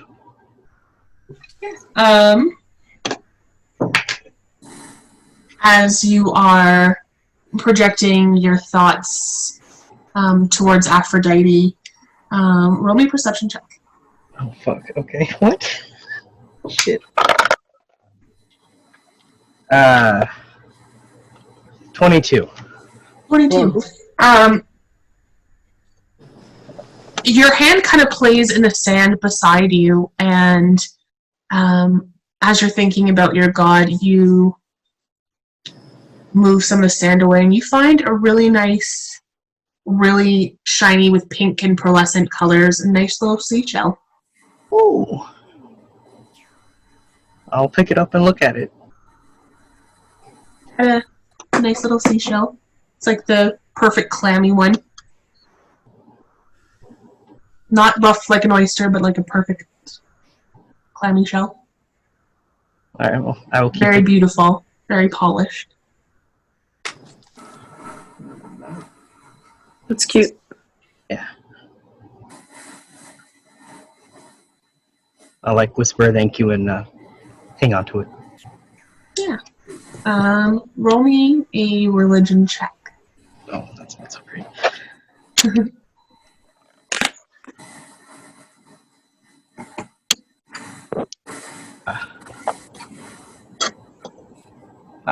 12. Oh. It's just a shell.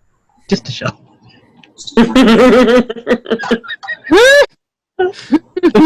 Very pretty though. It's so pretty. And you know that, beautiful things are beautiful for reasons. I agree. Life needs things to be beautiful. It does. It does. Does a chaotically swirling plastic bag make its appearance anywhere in here? Yep. No. The turtle with some rings. Transported as a warning from the future. Got a straw up his nose. Oh! So sorry. No, it's beautiful here. It was an American Beauty reference, not an environmentalism reference. Well, that's where my mind went. That's where my mind went. Freaking millennials. They were the turtles. Can I spend whatever time I have? What time of day is it at this point? You probably spent like maybe an hour or so in the water. You're probably pushing 4:35 maybe. I'll spend some time until people want to leave copying the sleep scroll that Aetos gave to me Sure. into my spellbook. Okay. Not a problem. Aetos will be leaving the water and just laying down on the grass for a moment. How long do you guys plan on staying there? Like a set time to leave or anything? I don't know. I don't know what the best time for hunting is. So whenever you guys are ready, I'm good to go. What do you think, Chares? Shall we leave? What time shall we leave? Yeah, I'm good to go. But where do we go? Where do we go? That's a good question. What time does the sun set? Usually around 8 o'clock. That's a long time. We could go and start looking for the flowers in the forest. Sure. And then we could make a campfire and eat dinner and then hunt. I usually do hunting first and then eat dinner, but yeah, that works for you. Well, we're gonna be hunting late, so I guess Yeah. Kill dinner some time works. before the sun sets. Dre will call from her position being uncomfortably crouched in the surf. Well, you guys could go hunting first for your dinner. We could eat that, and if you're still feeling like you would like to join me, we can do that after. I would hate to think of you guys going hungry. I'm fine. hungry myself. Yeah, no, I've got some rations and stuff to snack on Personally, I'm fine. for dinner. We can decide later once we look for flowers. I'd say, Reagan, you probably had an hour of copying time. Okay. You guys start packing up all of your belongings, getting your clothes back on. I'm still assuming crouched in the water. Okay. I'm assuming you guys would just be heading straight to past the city, like through the city into the foresty area. Yeah. Dre, are you going to follow them?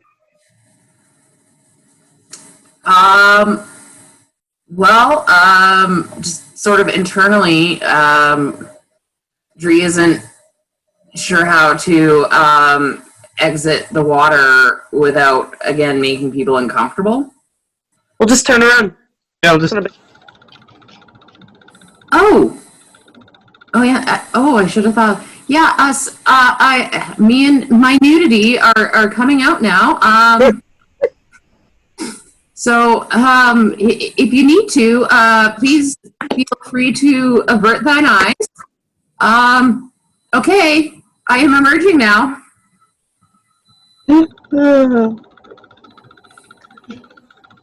Just let us know when you're ready, Dree. I got around my eyes closed. Gallagher will escort you. Like, you don't even have to, like, ask. He'll just be there waiting for you. Yeah. So he just knows. He knows his role. He knows Okay. what he does. It's what he's there for. And I will go and get dressed. Okay, I'm ready to resume our travels now. You may unavert thine gaze. Let's go. And by the way, you have nothing to be ashamed of. With your body, I mean. I wasn't embarrassed. Regan told me that perhaps the lack of clothing was maybe making people uncomfortable, and I really didn't want to do that. Well, I'm fine. I mean, it's not like I've never seen anything like that before. Oh, you've never seen a naked female before? No, I have.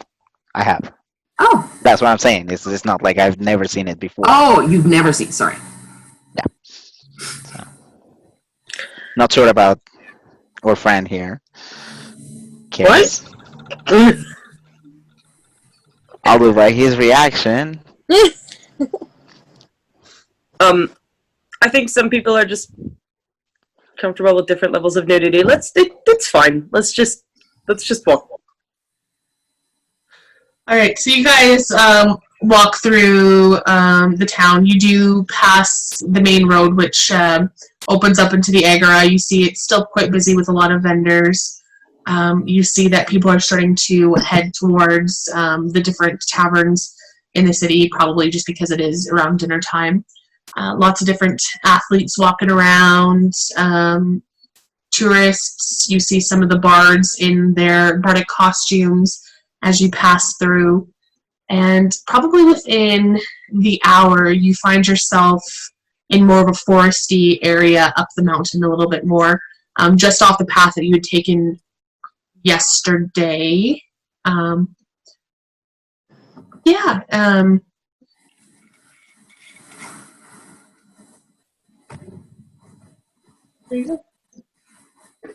Would I be able to have recognized sort of counting steps and knowing which directions we turn and when? Like, what I recognize were in the same area-ish where we began the whole flame thing? Well, you would know with your keen mind which way is north. And you know that the path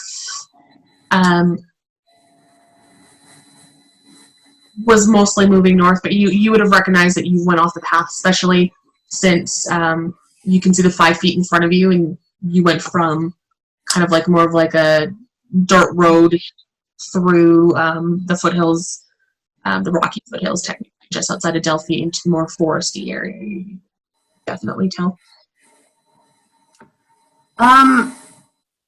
Companions, it just occurred to me, we should be cautious, given the snake problem that has plagued this area. We know they have frequented this area. We know we are equal to them, but no sense in anyone getting hurt, right?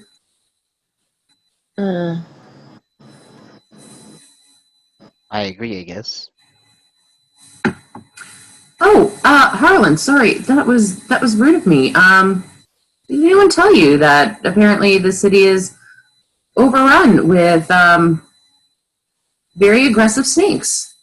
I don't much care for snakes, but my boy Crockett likes to hunt them once in a while. Oh, so Crockett can join in on the fun too. Glorious. Yeah.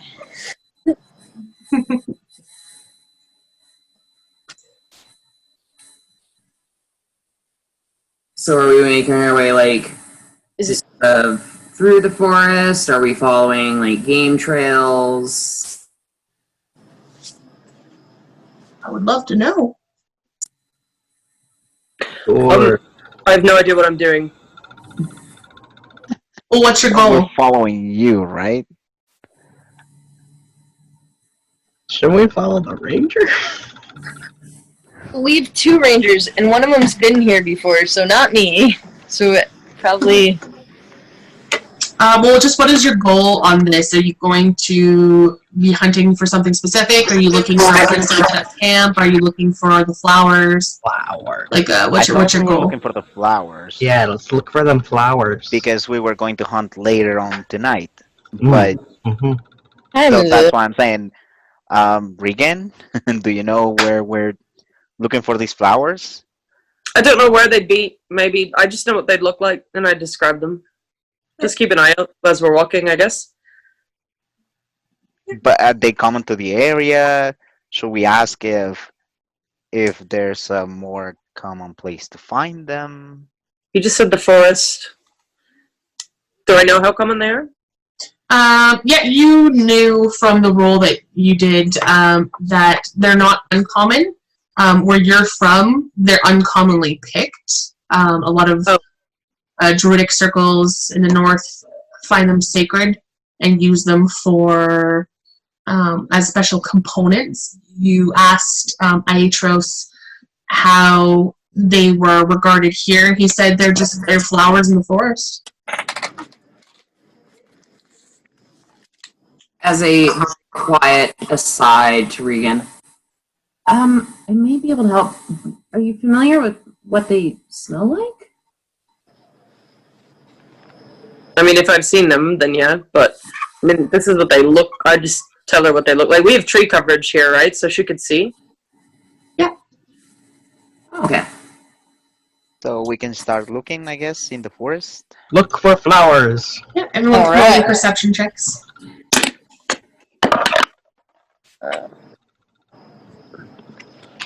Oh, that's bad. Finally. 13. Okay. Oh well. Not enough, but at least not 3. So I got a 4. Same. Oh. Oh wow, it goes great, guys. To do Drianna. Find them flowers so fast. 8. Okay. Yeah, so Drianna, Harlan, and Regan, you are having a hard time finding flowers. You're seeing a lot of logs, sticks, trees, rocks, just general foliage. Nothing pink jumping out at you.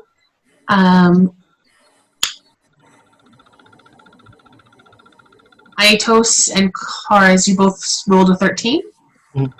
Yes. Go with Chares.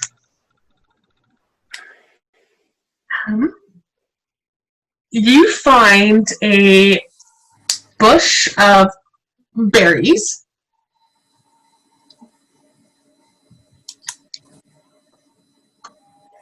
as well as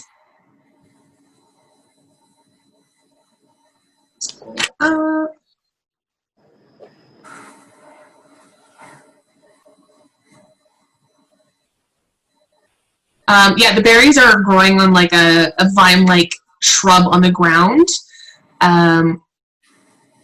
near a bunch of dead trees. The leaves are very dark and waxy green, and they have a bunch of black thorns on the vines. But the berries are very interesting. They are an indigo in hue, and they look juicy. Would I have any Also- idea what they could be? You can roll a nature check. Natural 20. Natural 20. And a 19. Yeah, you do know what they are. You know that they're called helmthorn, and they are edible. They are very tart in flavor, despite having that juicy look that you might think it's a little bit more sweet. But they're tart, and oftentimes they can be harvested even in times of cold weather, and they can be used in winemaking. They're not the traditional grapes that are used in wine, but sometimes they are put in for just that little bit of more tartness, and even their color gives off a little bit of a blue tinge. Cool. You also find a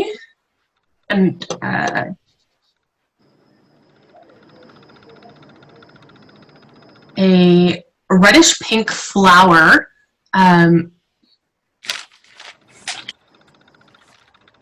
with like the leaves are a little bit more clover and wavy shaped. Yeah.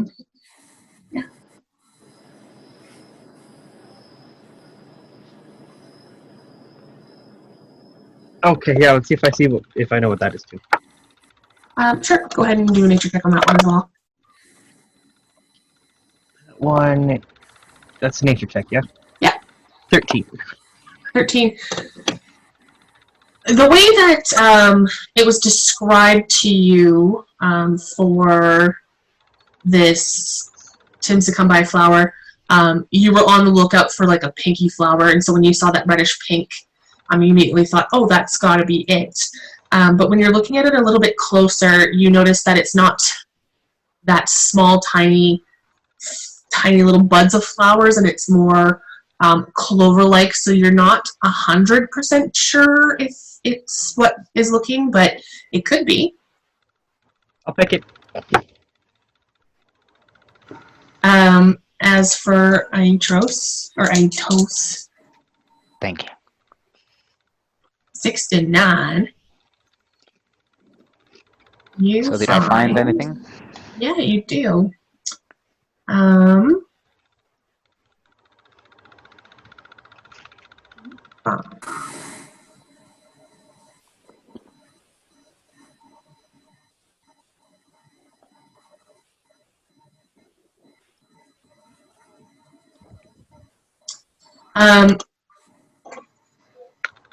You find these tiny little miniature trees that resemble you, but have very pine needles that are more resembling like an evergreen tree is the best I can describe it. You would know what I'm probably talking about. On them as well, around the trunk, you do find a rose-like blossom, pinks and whites that are sprouting.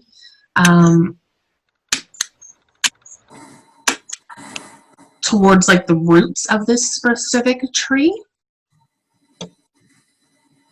Do I know what they are, or if they look similar You to can what roll I'm me looking for? a nature check. Just a sec. Natural 20 plus Wow. 9. Yeah, you've actually seen this close to where you grew up. You know that Fish really enjoy the lures that your people have made out of this particular flower and the needles that are on the tree, because it gives off a distinct scent in the water, and the colors that you kind of tie it to make look like little flies. Fish are very attracted to it. Okay, I'll take them. And they're called rose needle pine. Rose. Okay, not what we're looking for then. No. I'll take and them. But you also find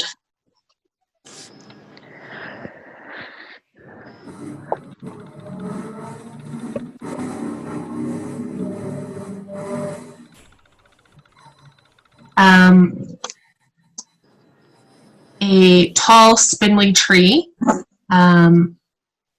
that has a bark that kind of looks like it's being shed off a little bit. You can see the little stringy hair-like, what's it called? Like fibers? I don't Yeah, know. like the tinder.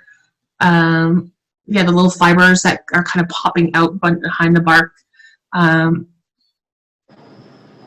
The fibers give off a little bit of like a red color themselves as well. It kind of makes it look like the tree is bleeding a little bit.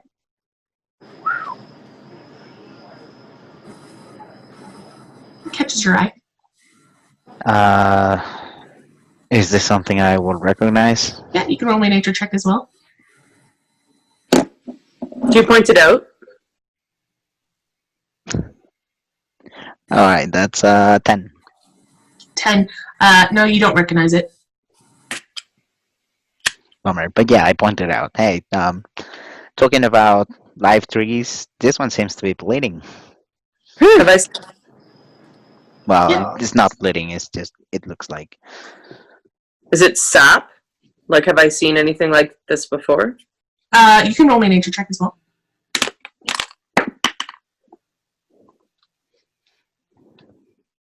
This dice is terrible for the numbers. I can't. It's an 18. 18. You do recognize it.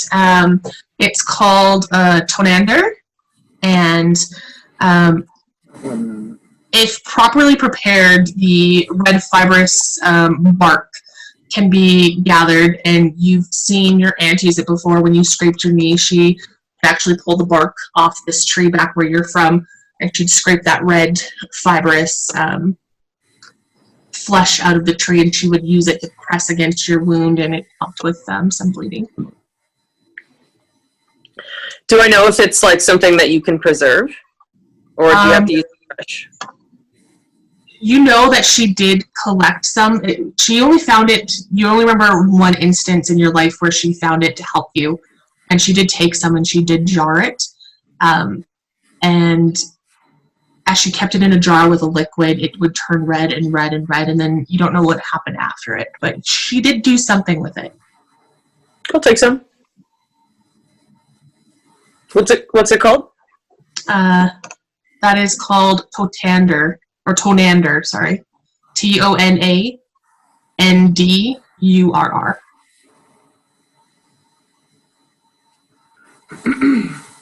I'll take a little bit, not a lot. I don't want to like harm the tree at all. And as you're collecting this, sorry, go ahead.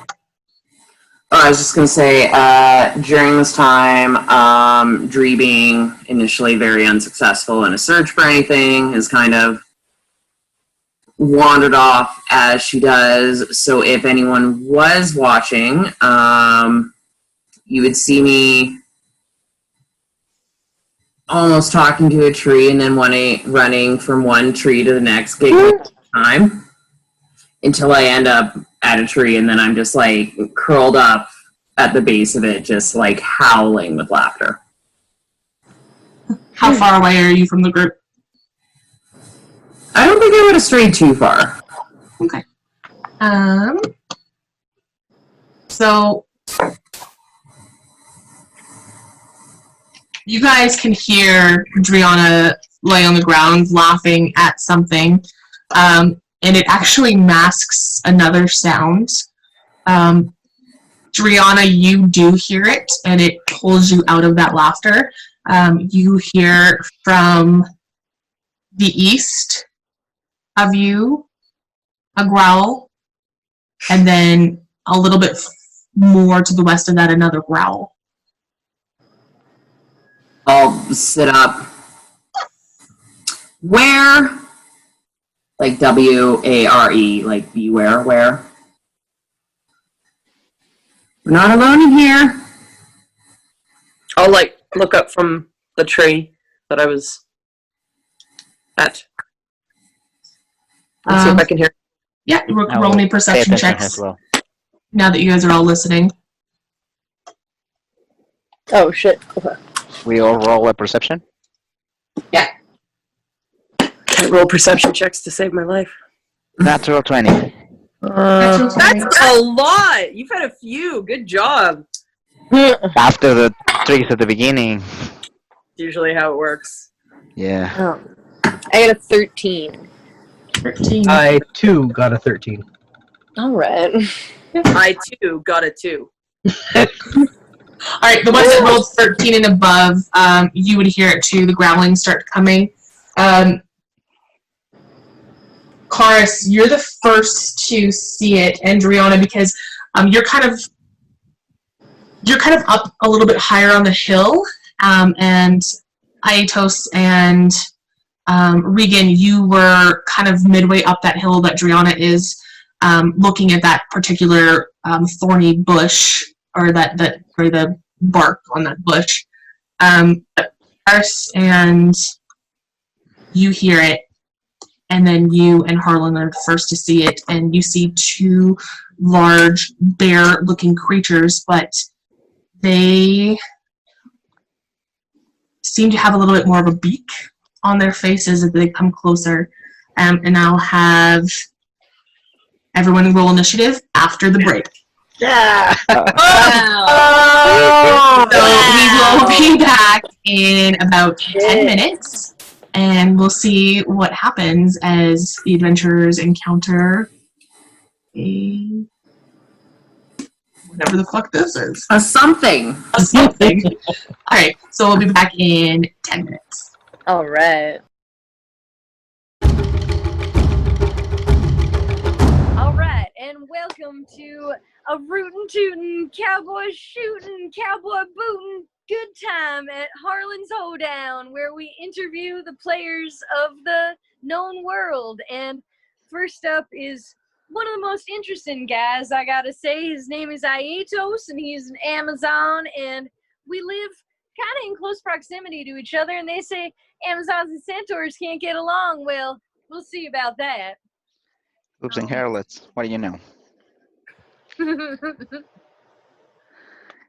Hello, Harlan. How you doing? I'm all right. How are you doing this fine evening? Pretty good. Doing good.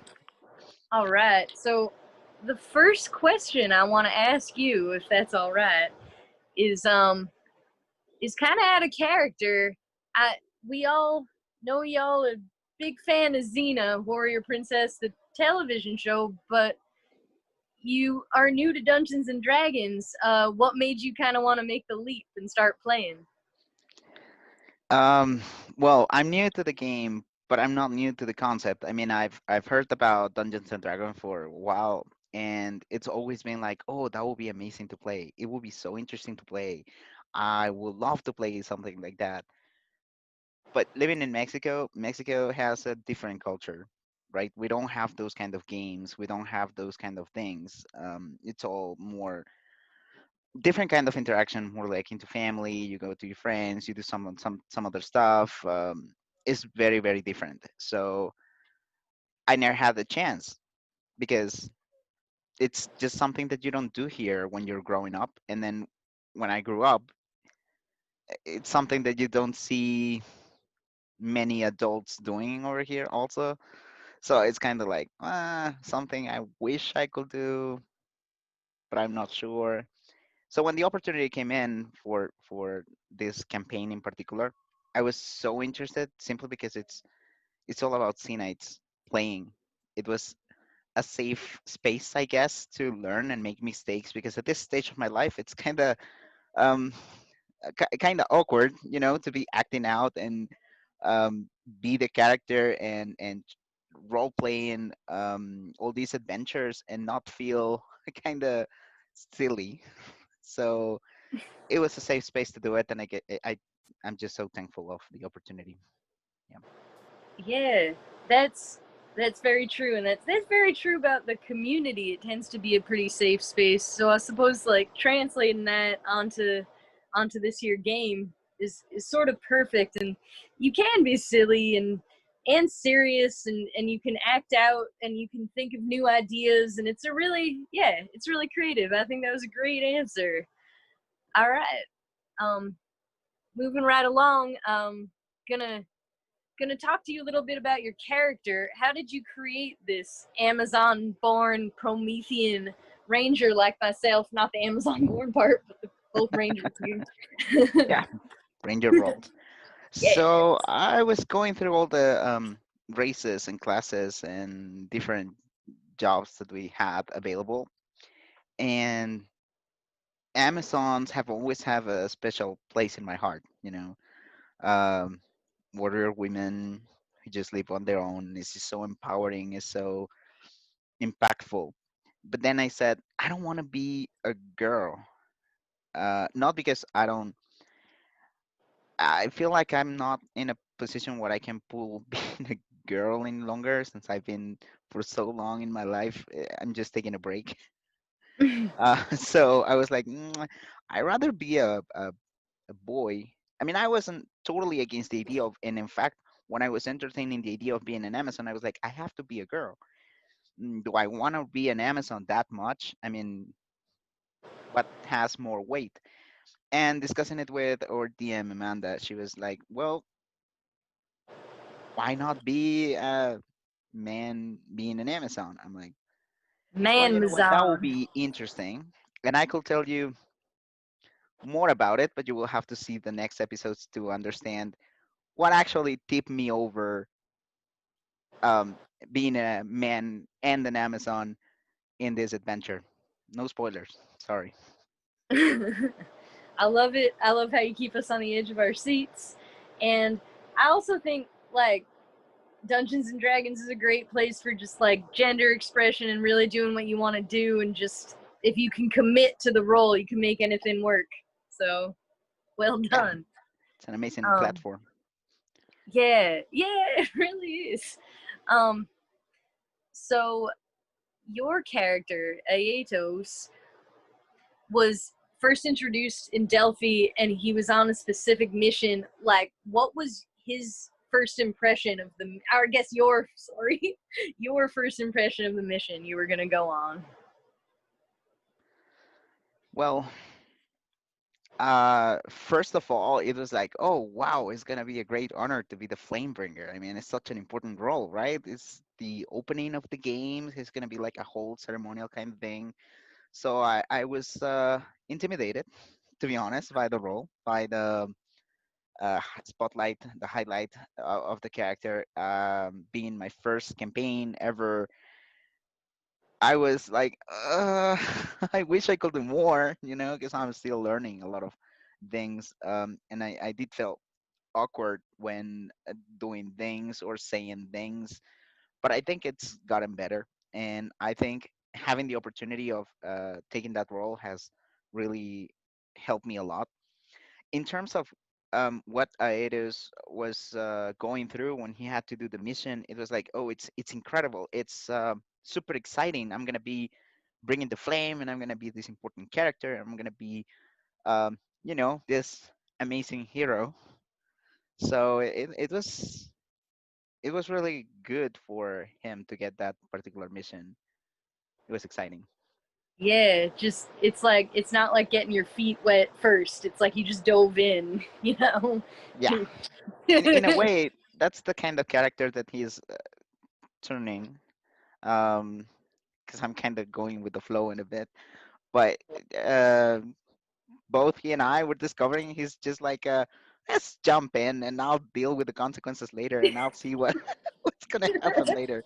So when he was told you're gonna be the bringer, it was like, yeah, I'm gonna be the flame bringer. I don't know what that is, but yeah. So yeah, it was great. So after learning you were going to be the flame bringer, you an additional thing you learned, which is that you could bring a team of people on this mission. In retrospect, knowing all the dangers you encountered, would you have changed your decision to bring your friends along, or? I don't think so. I mean, um, I thought in a way I had to do the mission by myself, maybe one or two persons. But when I learned that the character could actually be in a group, I was like, yes, group, please, group. Because we had our first battle back in the first episode, and I remember, holy, this is not as easy as I thought it was going to be at this level. We're struggling and we're six. So if I go there by myself, oh my god, I may not return. So I don't regret the fact that I had to bring this five strangers besides me. Um, it did feel kind of awkward, like, oh, I just met you, but come and risk your life for me. But it was great. It's been really entertaining to get to know each of the personalities from the different characters and how they interact and how you can fit in them. Because if Aetos is left on his own, the ranger character of him tends to pull him away. Like the distance. So Yeah. um, having the group forces you to be there, mingling, interacting. Is good. That's very true. And also, I mean, as an Amazon, you're probably used to kind of the whole group. So it's probably, Yeah, that easier for too. you. Yeah.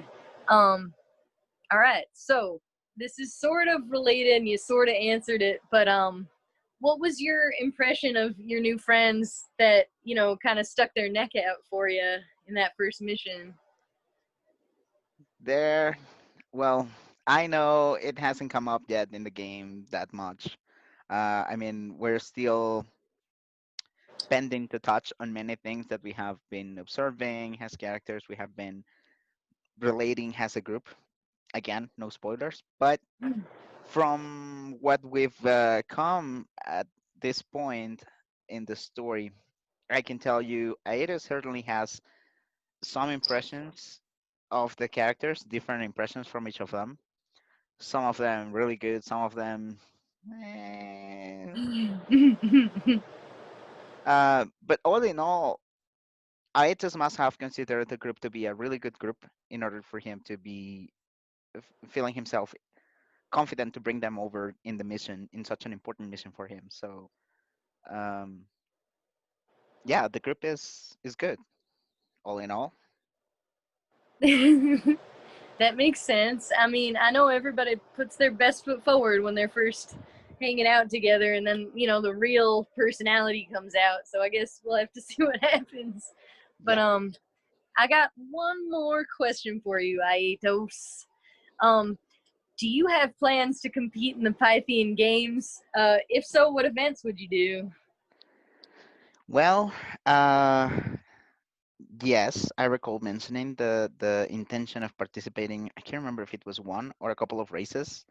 Mm, This will be racing, just dashing through. I'm confident on the speed. I'm confident on the athletics of the character. So I think we can pull it off. It's all gonna be right. interesting, I think. Hopefully, I'll be watching you. Yeah, it's gonna be interesting. I wish you good luck out there. Thanks. I think I'm gonna need it. Oh no. All right. Well, thank you so much for doing this interview with me. I really appreciate it, and you're a lovely guy, and I hope we get to see more of each other in the future. Oh, I bet we will. I mean, we were practically neighbors, right? Right. So yeah, come on down to the farm, and I guess if I'm welcome, I'll check out your tribe. But I know it can be touchy. Well, Harlan, it's always a pleasure to get to spend time with you. I don't know how many people can be shocked by having a centaur in the room, but if I found always, entertaining the fact, and it's just great to have you around. It's great to have you too, buddy. All right. So I guess that's it.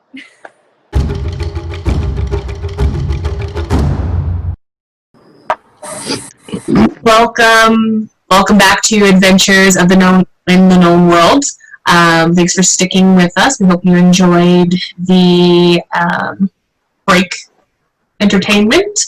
And we are back. The party has been going through the forest looking for various, they're looking specifically for a pink flower called Tim Succumb By, but you've been finding different things as you forge through the forest, including what appears to be two large, bearish-looking creatures with some more of a bird-like beak, as Chares and Harlan can see. And we have rolled initiative during that break, and we'll begin at the top. I want to keep track of your...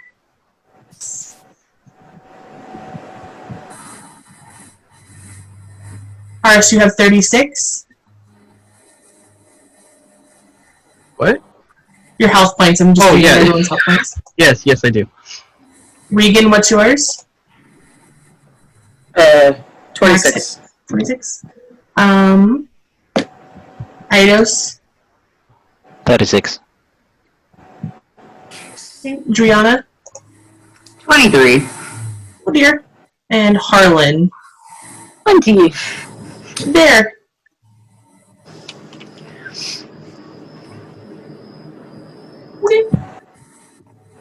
Okay. Not a very constitution-y centaur, but that's fine. So, Chares, you actually rolled first initiative, which is appropriate because you did see them as they emerged first. It definitely... Roll me a nature check.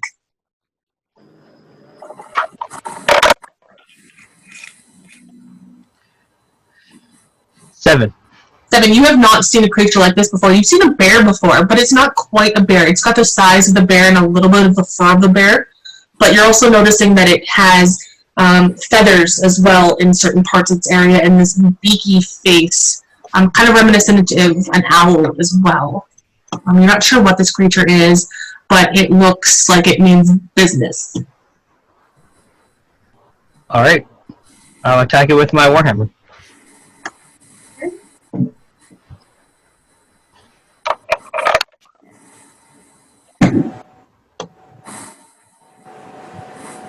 That is a 16. A 16. It does hit, yes. Awesome.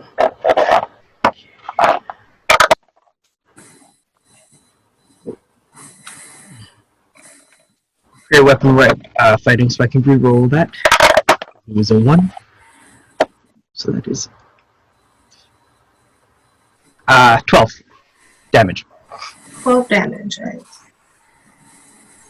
So you immediately seeing the ferocity. That's ferocity, that's a different word.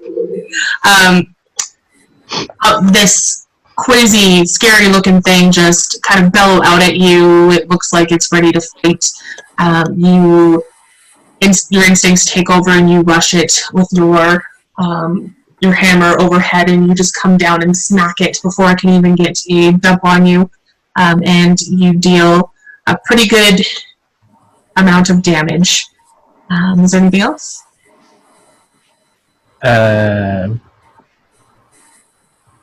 Nope. Nope. Okay, great. Then it is its turn. As a reaction, it just got clonked in the head by this person that just rushed it. It was already feeling quite angry and had a mission, and so it goes to try and take you out with a claw attack.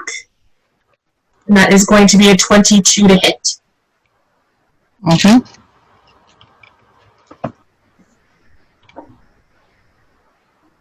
That's 13 points of piercing damage as it comes with one claw and just swipes against you, just as it pulls back for its other claw. And so that was 14 points of damage. So I don't know how to math. And its other claw comes at you for a 24 to hit. Yep. Alright. For 12 points of piercing damage. You notice that its claws are less bear-like and more talon-like. They pierce in through your chainmail and do scratch the flesh of you pretty significantly. Yep. And the second owlbear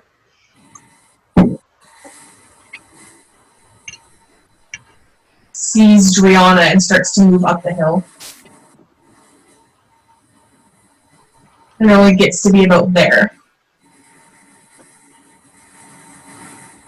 About 10 feet away from Drianna.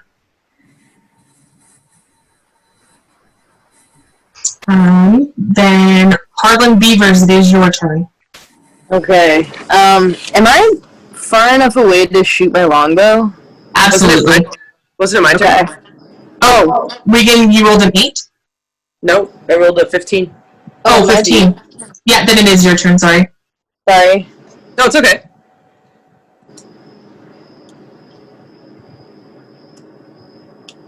Yeah, Reagan, go ahead. I will, after seeing Chares get hurt, like get hit, and he's attacking, and knowing that he mentioned that he liked being big last time, I'll take my wand out and I'll point it at him, and I'll do a little flick of the wrist and cast Enlarge on him. Well, I wish I would have known prior so I could get this thing out. Just give me 1 minute. Just assume I'm always going to make somebody big. That's dirty. I was going to say that. It'll flush So you them make out. everything big about it? I'm using this fire giant because he's huge and has a hammer. So Yeah. that's not what you look like. But He's essentially he's doubled in size. So what does that get me? So an extra D4 on 1 second. I think damage. So when you roll your damage, roll an extra D4.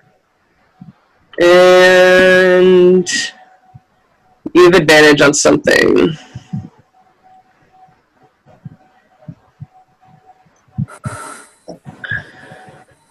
Strength, right? Yeah, advantage on strength checks and strength saving throws. And an extra D4 of damage. Sweet. Then I'm concentrating DM. alright.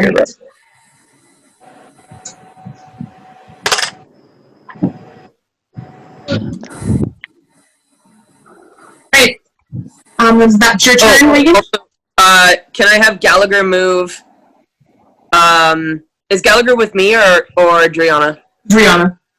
I'll have Gallagher move in behind the owlbear, Okay. like without getting in melee. Like I want him to stay like outside of melee. Okay. And he'll give 2 barks in succession, and then a pause, and then 1 bark. Okay. And that's his turn.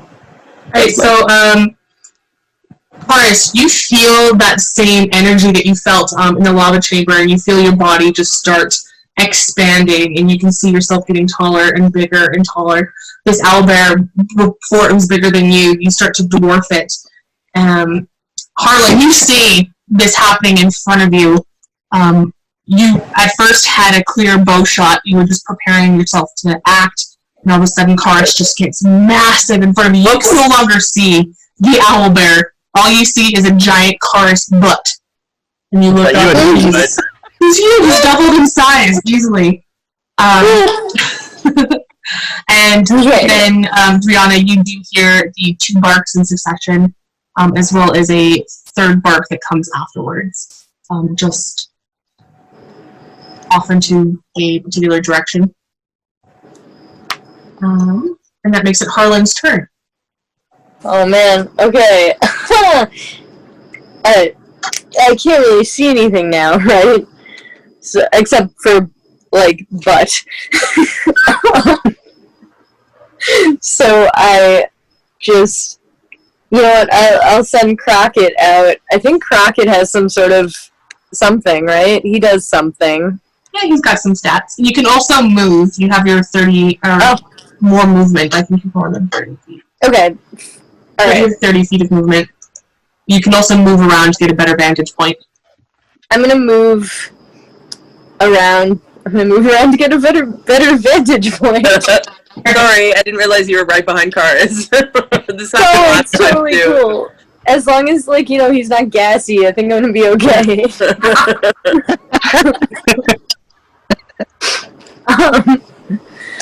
So you move to Kars's right side. You can't see him because Kars's warhammer is bigger than you, but you are beside Karis and about 15 feet away from this owlbear that you can see. Oh, I just Okay. I don't know what it is.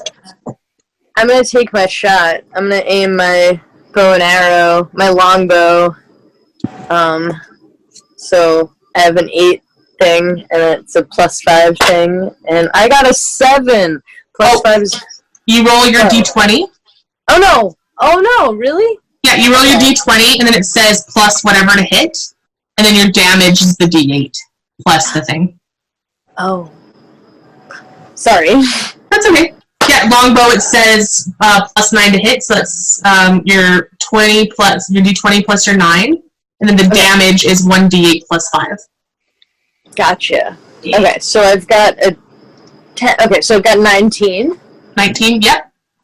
Okay. Now you roll your damage. Now I roll my damage. I see. 4. 4. Yeah, that was on the d8? Yes. Yeah, so you rolled a 4 plus you get 5 added to it. Oh. So 9 total. 9. Sorry. Thank you. It's okay. You're learning. You're pretty good for someone who's new.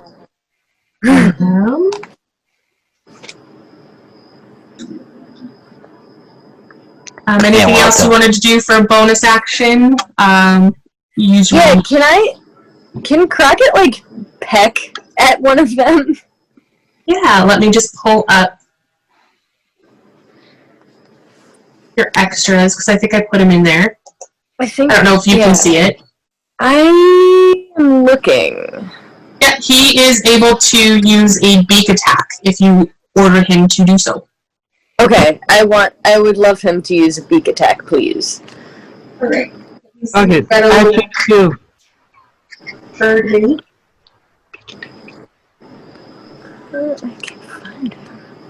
I don't think we have a bird. No, we have a badger that looks like a bird, and then we have an owl, which is, we'll use that for now. Okay. Sorry, thank you. So he'll swoop in and start pecking at this owl. Oops. Excellent. We'll start pecking at this owlbear. Excellent. And so if you want to roll, he has a +4 to hit, so d20 plus 4. Amazing. Okay, let's get this out. 9. 9. Yeah. 9 plus 4? Nope, just 9. 9 total. 9 total. Yeah. So he's still feeling quite stressed from the ordeal early in the day where he was all caged up. He's feeling he's just a little off day. He does circle around, but he does miss with his attack.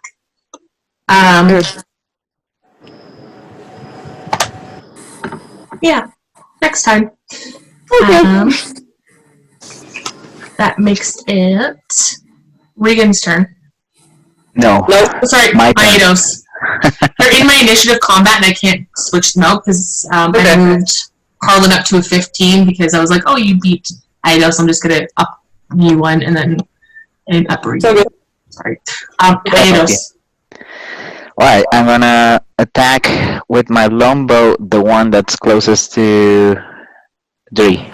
Okay. Drianna. Yeah, that one. You're right there. So let me throw the d20.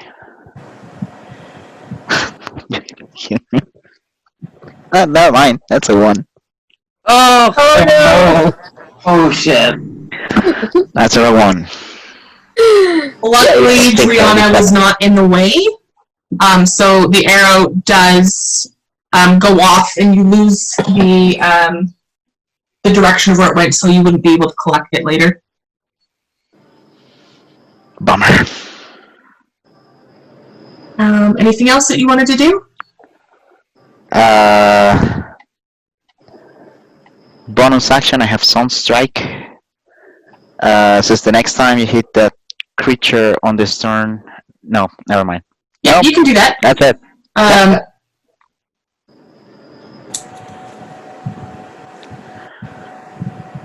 Yeah, you can prepare that as a bonus action for your next... Yeah, I was going to say, can I check it for the next one, for the next time? Yeah, absolutely. Okay. So you feel that little bit of frustration and anger from missing that shot, especially going after someone that you're considering a friend at this point, misses, and you feel that warmth, sun energy start to boil, and you decide that I can harness this as a Promethean could. So the next attack that you do on it, at 3rd level, you can convert your blazing speed to kinetic energy to power more explosive attacks. Okay, yeah, the creature takes an extra 1d10 fire damage. Shit. That's dope. Yeah. Well, anger should at least work for something. Love it. It'll be like him vibrating with a flash as you pull that That's super Australia, cool. and you'll be able to do it. Yeah. So next one, you're going to have a super attack. If I don't roll a nat 1 again. Drianna, you're up. Oh boy.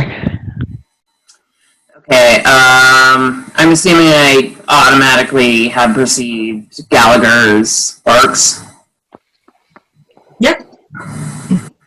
Alright, I will turn to face the direction I heard them come in.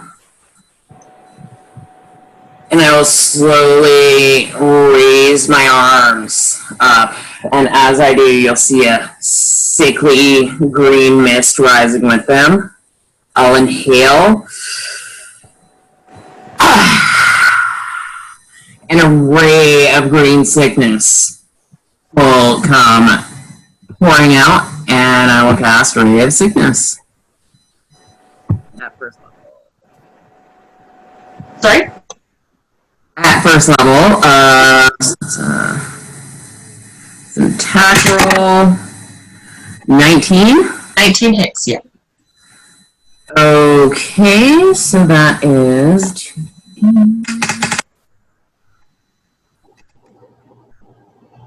that is 11 poison damage. Oh dear. Wow. And then for my movement, I'm going to move directly towards in the direction that I'm facing. Is like, so I'm facing the creature. I want to move backwards 25 feet.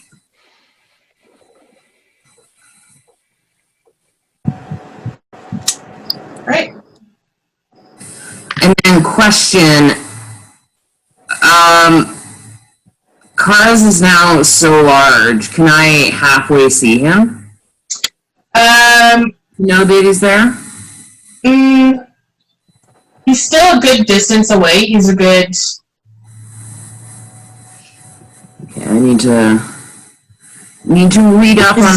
Probably about 50 feet away. He would just look like shadows of figures that you see in that brightness that you're sensitive to.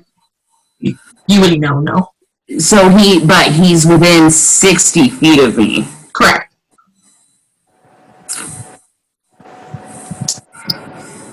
But if it's whatever you're trying to do says an object you can see, it's something that can hear me, but if I can't see him, can't tell that he's who would I, with hearing, limited sight of my allies, who could I tell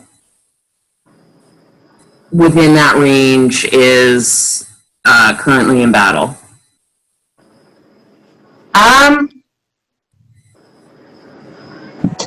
I mean, you can use an action on your next turn to try to perceive that. However, you do hear the roaring of the two creatures, and you heard your people like react. No, I'm thinking bardic inspiration. So. Well, you don't have to see them. You would just have to inspire them. No, they just have to hear me, but I would have to know that they are around me to know that they could hear me. Well, you would. You would know that they're around, just not particularly where they are. Okay. Sorry, guys. So without being able to perceive what the situation is, I am going to bardic inspiration Reagan.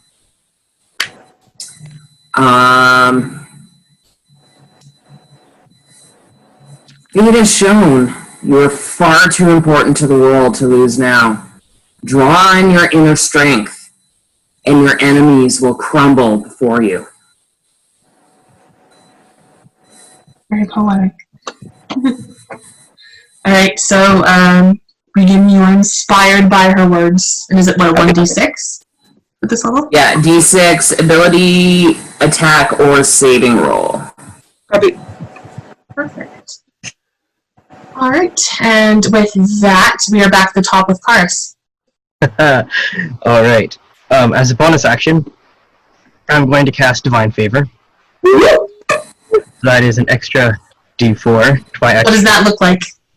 Oh yeah, he's just gonna like Favor.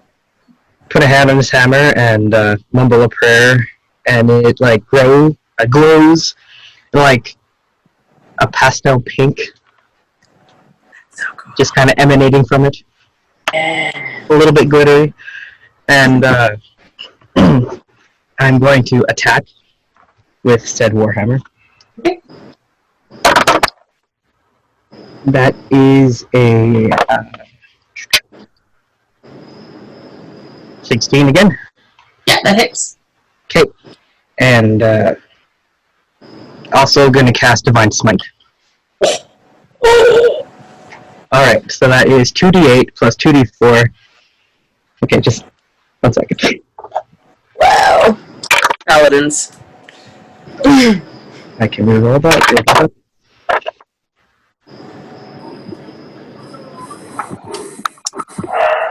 Or Chosens, I guess, in our campaign. Yeah, Divine Smite's a free action, so he bonus action powered up. Yeah. No action powered up. Paladins are cool. Yeah, they're crazy. My poor creature. Yep. Uh-oh. Oh, Jesus. Right, and then 2d4. You had to launch the paladin. This is supposed to be a hard battle. Alright, okay, so that is 3, that is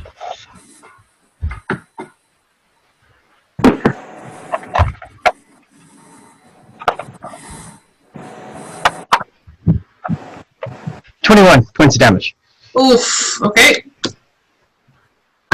You come down with the might of your goddess, your glowing pink warhammer that she extra magic. You come down on the owlbear's head, and it does quite a bit of damage, and it is what you consider to be very bloodied now.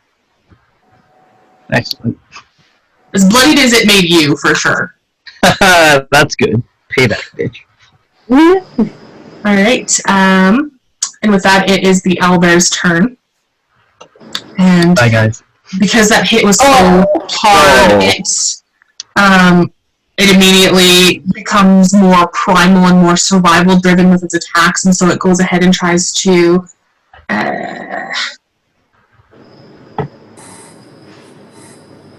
do 2 claw attacks as well. The first one is a 19 to hit. Me, I'm assuming, right? Yep. Yep, okay. That hits. For a 12 points of piercing damage. Bye. That's me. I'm gone. And before I can go and give the other swipe, it watches as this giant creature just like falls to the ground.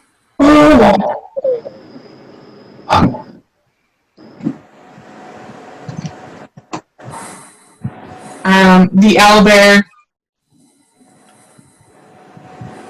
loses sight of Drianna because she moves back a little bit higher on the hill and is kind of behind a little bit more tree cover. It does see Aetos though and starts going towards him. He does reach him. Okay. So to use your bow, you're going to have to try to get out of the way of its attack on your turn. But for this turn, however, he does go ahead and tries to claw at you twice.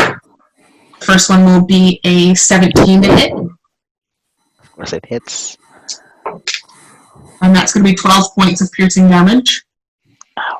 And then his second claw goes for you. And that one has a little less strength on it. Nevertheless, it is a 13 to hit. Yep, that's your armor class. That's 13. Yeah, so it just beats your armor. Or just, yeah. So you take an additional 10 points of piercing damage. Ouch. Okay. And that's its turn. So then we have Reagan. Fuck. Um, You better get out of the way. yeah, I'm gonna back up and I'm going to tuck. I'm gonna go. How far is it for me to get to the top of that mountain or hill or whatever it is, and tuck in between those? Can I get in behind the taller tree? Yeah, it would take 20 feet of your movement to get up that hill. Yeah, I want to go in there. Okay, I'm going to do Scorching Ray. Oh no. Sorry, go ahead. That's my speed. Yeah, I'll do Scorching Ray on the one that's right. Shit. The one that Aetos was, that Chares was fighting, you said it was bloodied? Correct, yes. Okay, and the one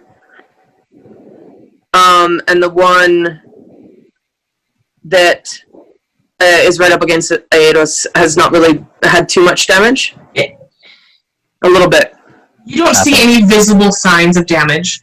Okay, I'll do 2 Scorching Rays on the one at Aetos. Oh my god, I can't say it. Aetos. Aetos. It's because I'm mixing. It's because, yeah. Anyway. Okay, I'll do 2 at.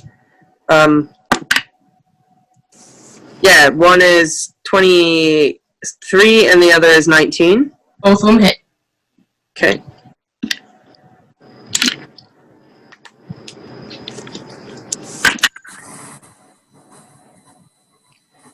Um,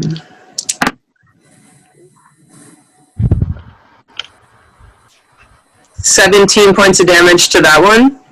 Yeah. Great. Flavor that kill shot. That's all you needed. 17. Okay. I'll just, from like around the tree, I'll like poke my head out and just like my wand, there'll be like 2 bolts of fire basically like lines of fire that go straight into like the side, whatever's closest to me. Yeah. Of the owlbear, which I don't actually know what it is. And then I'll send my last one to the one that was in front of Chares. Sure. 13? It just hits. That's the armor class. And that's 7 points of damage to that one. And wait, I'll have Gallagher move down. I'll have Gallagher move down toward... Shit.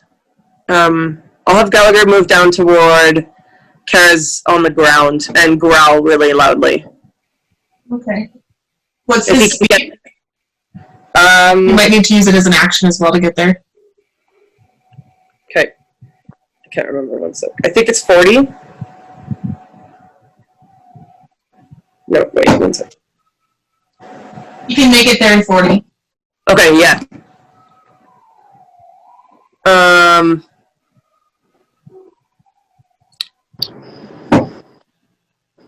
Yeah. Okay. Yeah, a large growl and...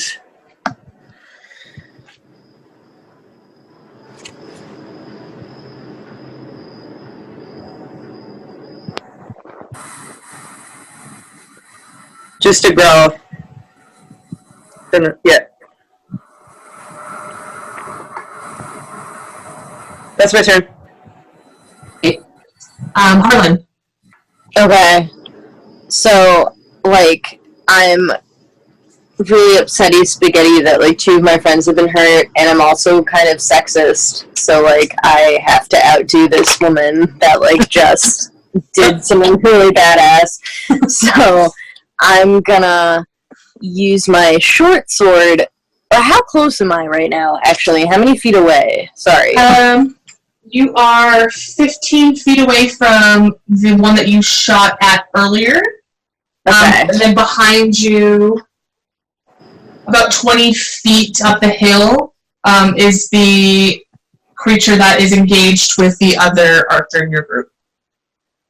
Alright, so I'm gonna backtrack and run up that hill and use my short sword and try to, like, fuck this guy up. Okay. I'm going to put you right up behind it because it's the easiest way to get there, which means you have flanking advantage. Okay. Because Aetos is on the opposite side. So that means that when you're flanking, you get to take advantage on the roll. So you roll your d20 twice and take the higher number and add your short sword bonus, which looks like is a 7, yep. And then it's your 1d6 plus 5 damage. Got it. Okay, let's do this. Hey! Okay, so my first roll was a 19 without adding anything. So, my second roll was a 1! So that's 8. What did I do? 28. How do I do math? What was your roll? 19 I rolled plus 7 will 19. be 26. 19, so 26. Thank you! That hits.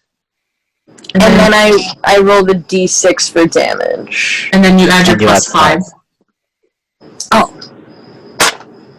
I got a 6! 11! 11! Neat. That's a great number. Thanks.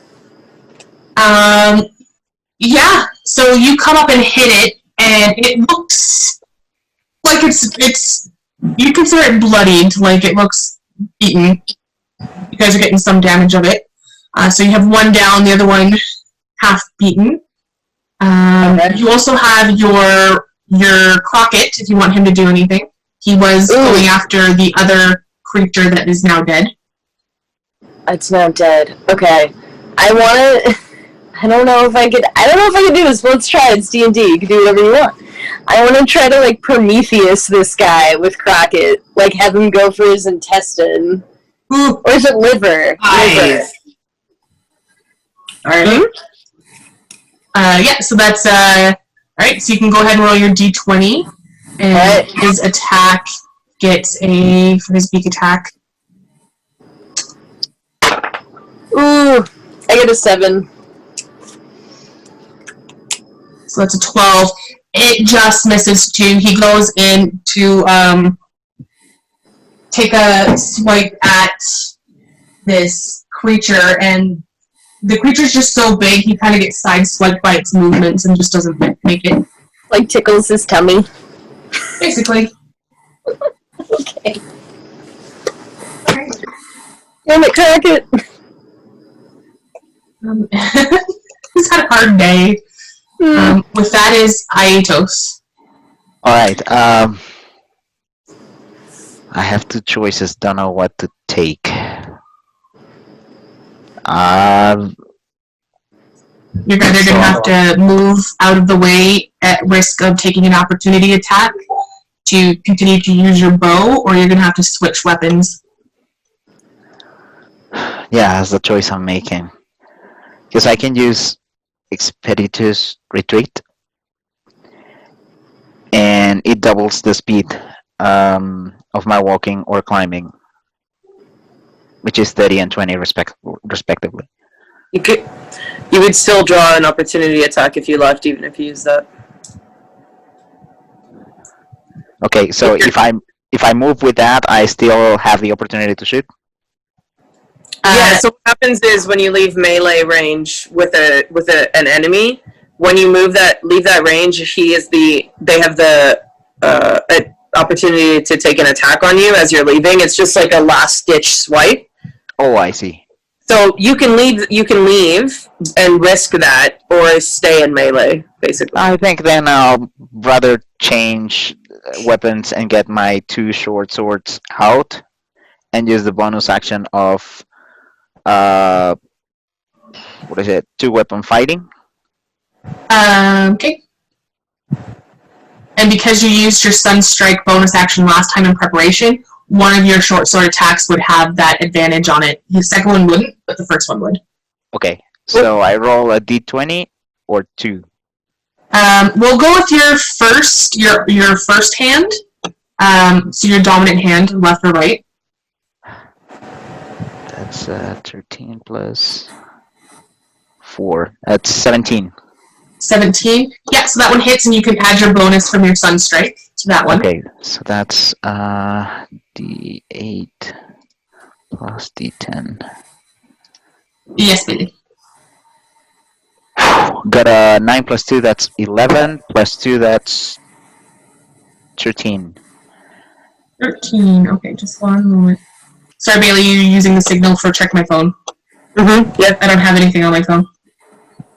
Oh, okay, never mind. Did you need to send something to me? No. Oh. What do you need me to check my phone for? Don't worry about it, just continue. Sorry to interrupt. Oh, okay.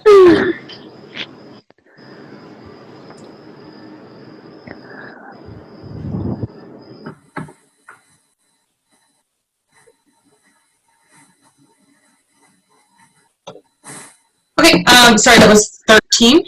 Yes, 13 for damage. Perfect. I was really angry.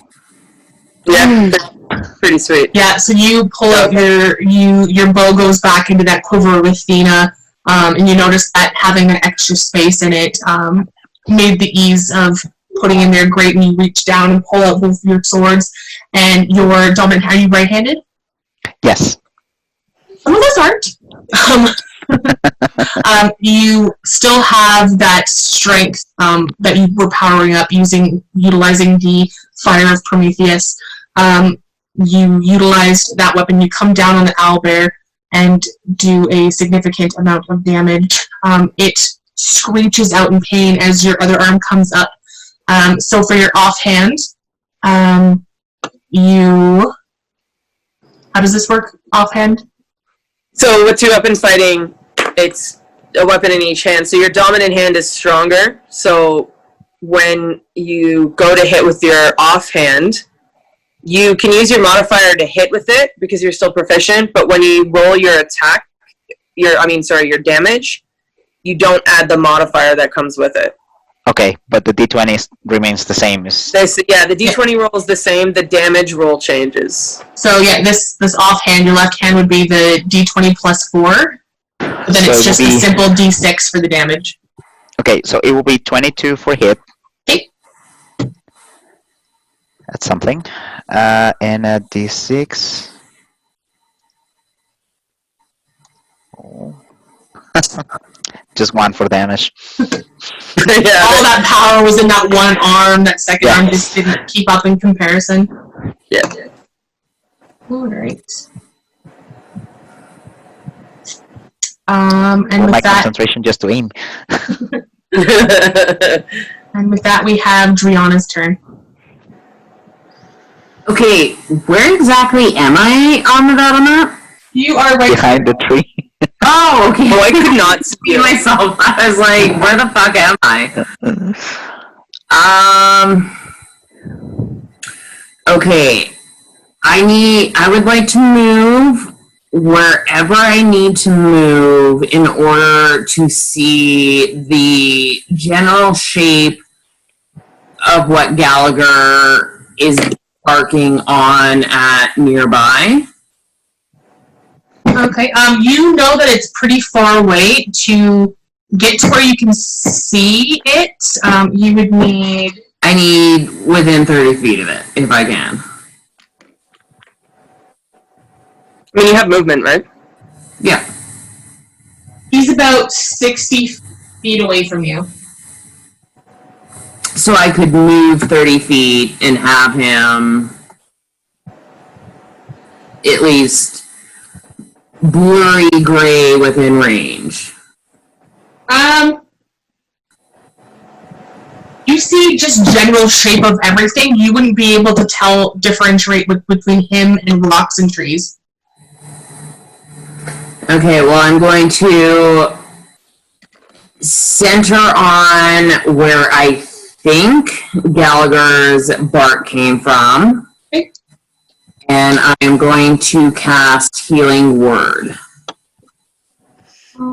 Right. Yes, with 95% accuracy, there was a little bit of a chance that you might actually hit Gallagher in that.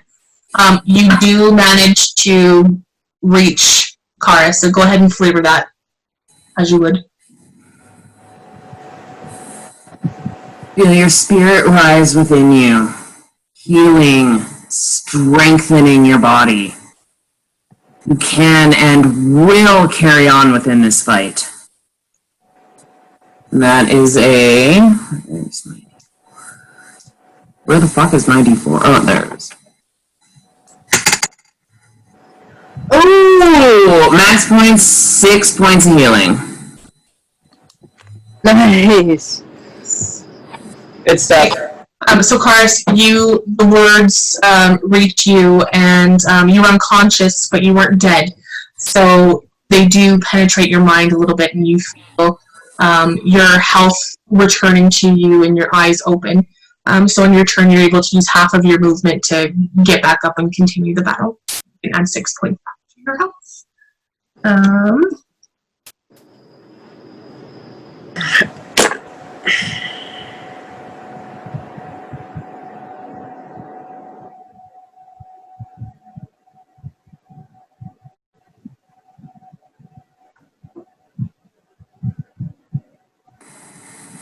Okay, just 1 second. For a second, I was like, did she froze?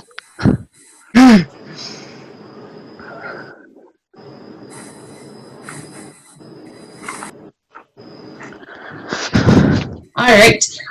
So with that, it is Chares' turn. Right, so he like inhales really deeply and just kind of like and sits up, takes a look, and stands back up. And how close is the other dude to me? The owlbear that's still... Wow. That was interesting.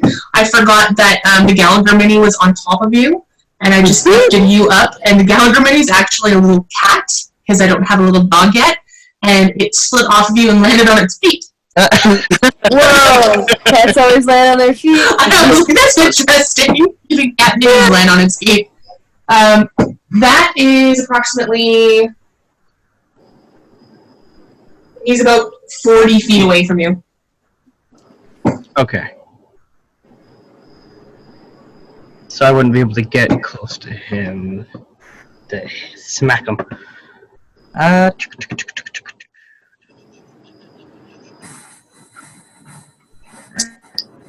Then I'm gonna take out my handy dandy little crossbow. Okay. And I'm gonna try to shoot him. Moments.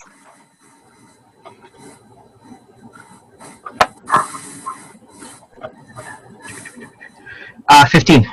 Yep, that hits. Perfect. And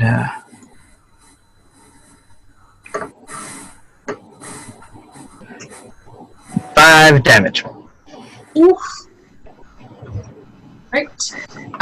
It is that creature's turn, and still being in melee with Aetos, and angry, considering how hot that sword hit was, he's going to go for the 2 claw attacks. The first one won't hit with a 9. Car sneaking up behind it really threw it off, so the first claw doesn't hit. The second one will, though, however, with a 24.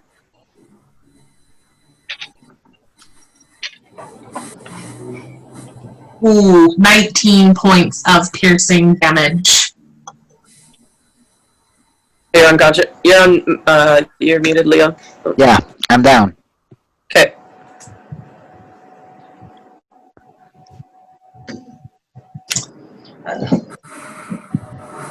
Watches your friend just gets pummeled with the second claw and goes unconscious just beneath this large beast. Reagan, you are... Alright, if Gallagher can get to Aetos, he'll do the same thing. He'll get right on top of Aetos pretty much, or like right next to him, and growl loudly. Yeah, it would take his movement and action again. Can you growl as a free action or a bonus action? Of course, just like talking. Okay. Yeah, that'll be his turn. And then for me, I'll how does he look bloodied, the Albert? Yes, he looks very dangerously bloodied. Okay, I'm gonna cast Chromatic Orb. So this one, I pull a diamond out and hold my wand up to the diamond, and then like a bolt of energy shoots out toward the owlbear. And that is a natural 20. Yeah, you can double the dice damage on that one. Yeah, and it's 3d8 damage of my choice. So I'm gonna make it cold damage. Oh, alright.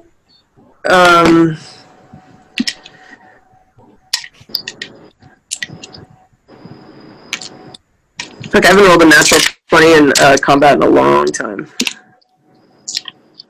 You usually play a rogue and you sneak attack the shit out of me, so I'm very grateful that Yeah, don't often do those natural 20s. it would be bad. There's a lot of D6s. That's 11 times 2, so 22 points of damage. Well, you only needed 11, so that was a little overkill.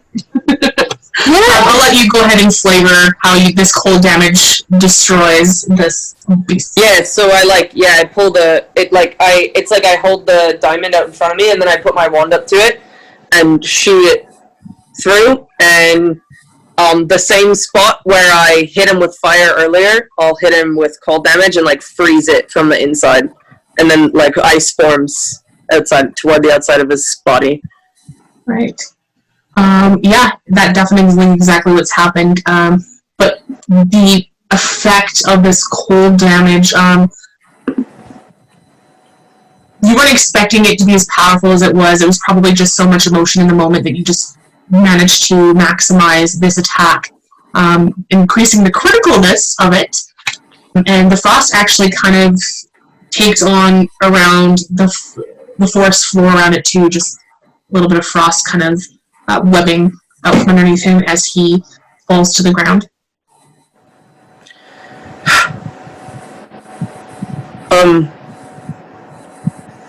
I'll just breathe heavily, and I'll have Gallagher continuously growl to like, and then I'll yell at Dree. We're good, but Aetos is down. I understand, and I will once again cast Healing Word. Give me half a moment to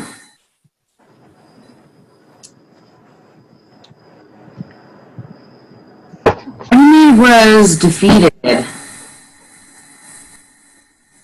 large part because of your bravery. Use that and let that motivation let you rise once again to show your victory upon the world.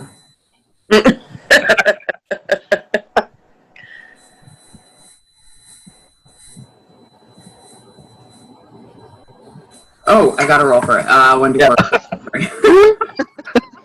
Sorry, it's hard flavoring this stuff. You forget about the other ones. 6 again!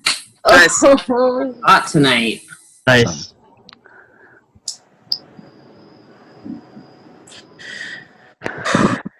All right. I'll I'm send gonna- out to Dree. Okay. Sorry. Continue. I do have to ask, for roleplay flavor purposes, these owlbears, they've been mercilessly stabbed, cut, whatever. The scent of blood is heavy in the air. Yes. One more so than the other one. The one that was closest to Chares, you smell the blood more. The one that's closer to you, the blood smells scorched and freezer burnt, as well as. Sorry. Sorry. So I'll be, like, hunched over. If you're close enough, you might hear, like, a bit of a growly hiss. But I'm not paying attention to any of y'all. You're just hunched over in your spot. Yeah. You're not moving anywhere. No.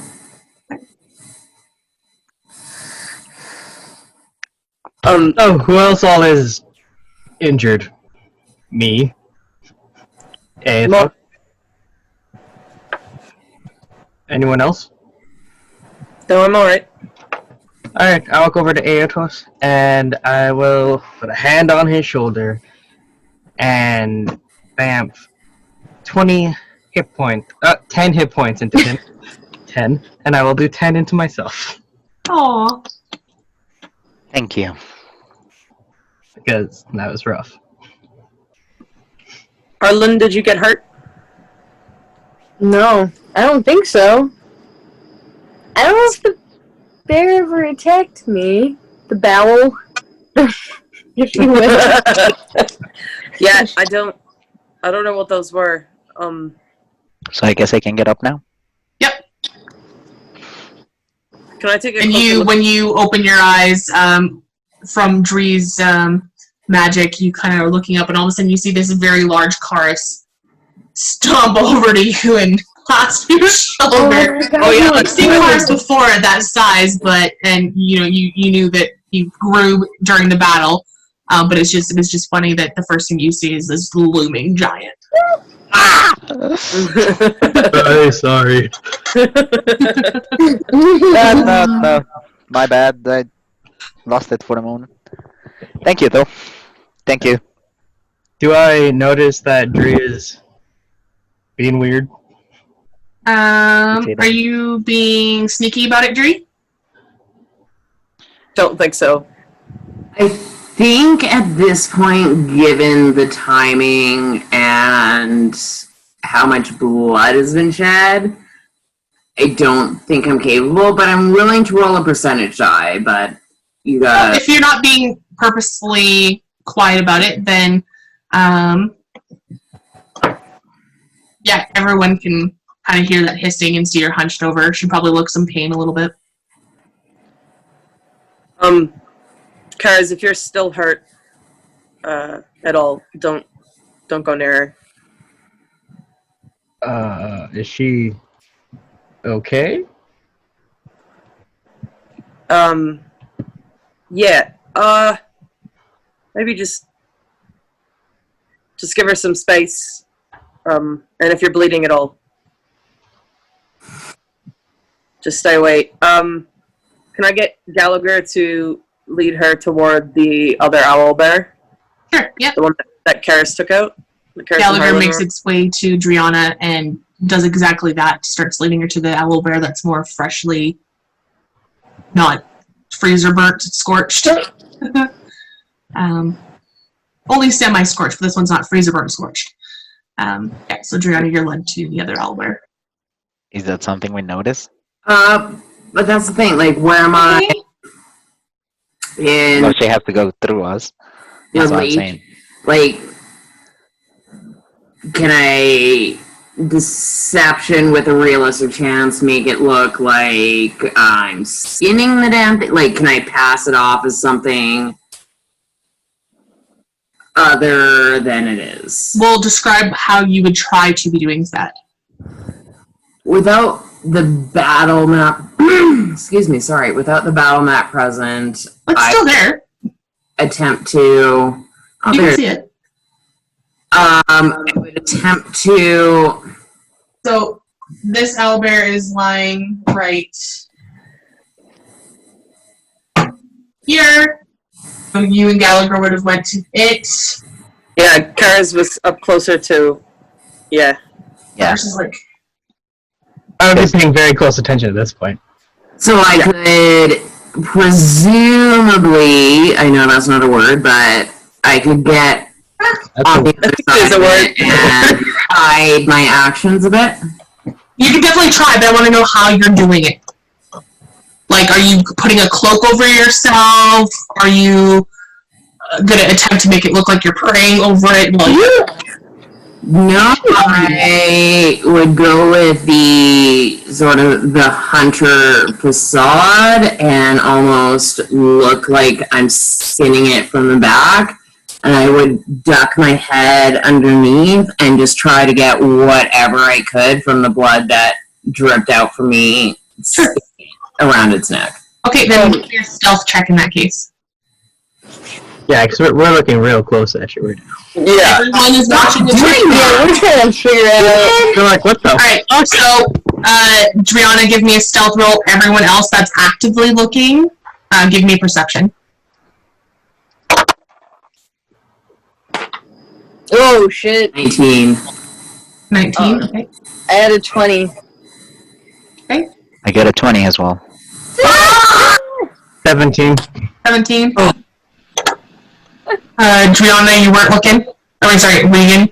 You know what she's doing, who cares? Okay, so, Carlos, you're really big and you're trying to see, but the angle that she's at, you kind of lose her in the coat of this dead creature.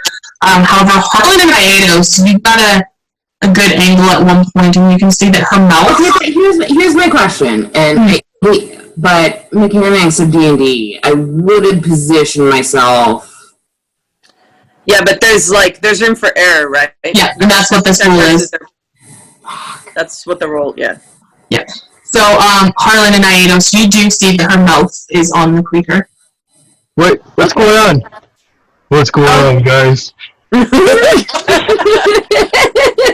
I I imagine can't see anything. you just I'm not entirely sure what's going on, but that's not something I see commonly. Can I turn to? Oh, sorry.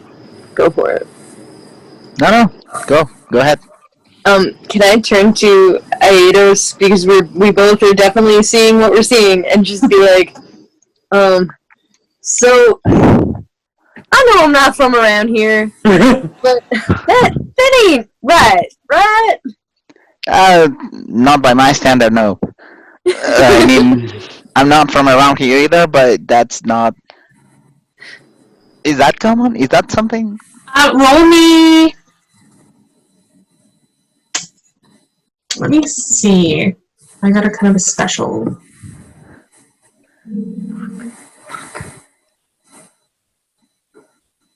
I mean, they were going to find out eventually. Yeah, go ahead and give me a nature roll. Aetos.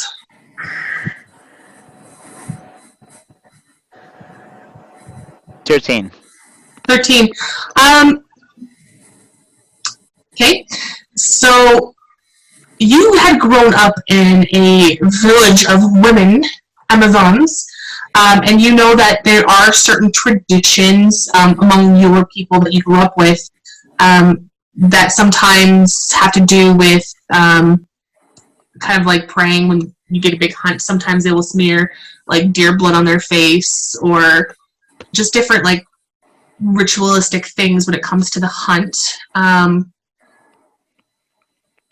Nothing comes to mind of where they actually like their mouth on an open wound of an animal like that, but it's definitely not out of the realm of something that could happen. It doesn't bother you, and you probably just put it towards like maybe it's a ritual. Like a shamanist ritual? Yeah. Okay. Yes, Drianna. Once I've done what I've done, I look up,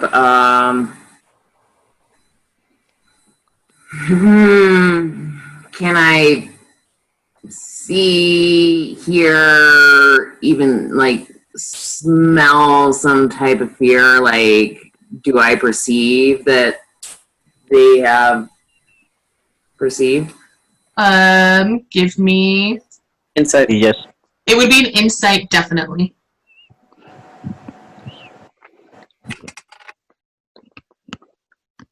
Dirty 20? Yeah, dirty 20. So you have really good sense of smell, but you don't actually smell like pheromones off of people. You might smell like sweat when they're like sweaty, but you don't smell fear. There is an awkward silence. You do hear Just me. Car saying, "What are you guys looking at? What's What's going happening, on?" guys? Is she okay? Yeah, she's During fine. that, I'll, like, slit the throat over my puncture wounds. And, sort of stand up and just making sure it was dead. Look pretty dead to me. I'm just waiting for the minute to run up, so as you're speaking, your voice goes back to normal as you shrink. It looks dead to me. Normal. Yeah, exactly. That's exactly right. I'll move in between. I'll stand in front of Drianna and face the group. So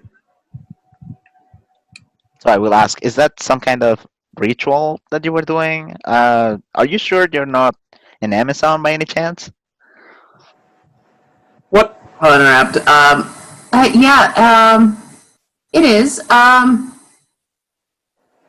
So, I'll drift off for a moment. Because I remember you were saying you were in a place full of women. Yeah, that happened later.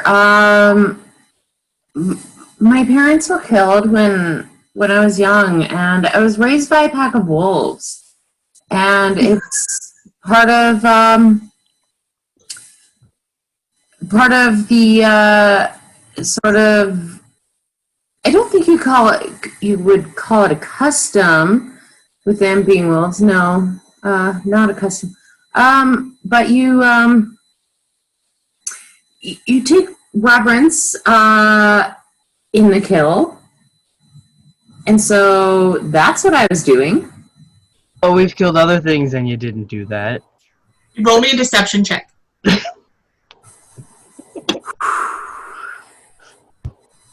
She's Sweating.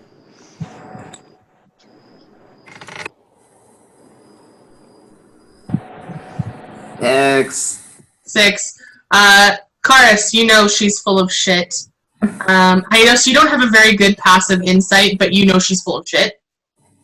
Reagan, you know she's full of shit. Harlan, you also are terrible at passive insight, but you also kind of get this is probably not true. Mm. What? I don't think any reverence to the hunt. And trust me, I'm from the cult of Artemis. I've never seen any ritual of the hunt involving that kind of exchange. What exchange? What Well, happened? she was like crouching next to the creature, and she had her mouth to the wound, like biting it. Like I don't know if she was kissing it or biting it or what she was doing, but she was doing something there. Um, Would I have any inkling as to what that could mean? Yeah, you can go ahead and roll me a nature check. If this conversation is going on, I'm gonna shoot just like a pleading 18. look at Reagan, like wordlessly, like, help me out here, please. Sorry, Cars, what was your roll? 18. 18. Yeah, I mean, it's definitely weird. Perhaps she is involved with, it could be ritualistic, in some sort. It could be something to do with her background. But you do remember her eyes were kind of yellow, and her mouth was on it.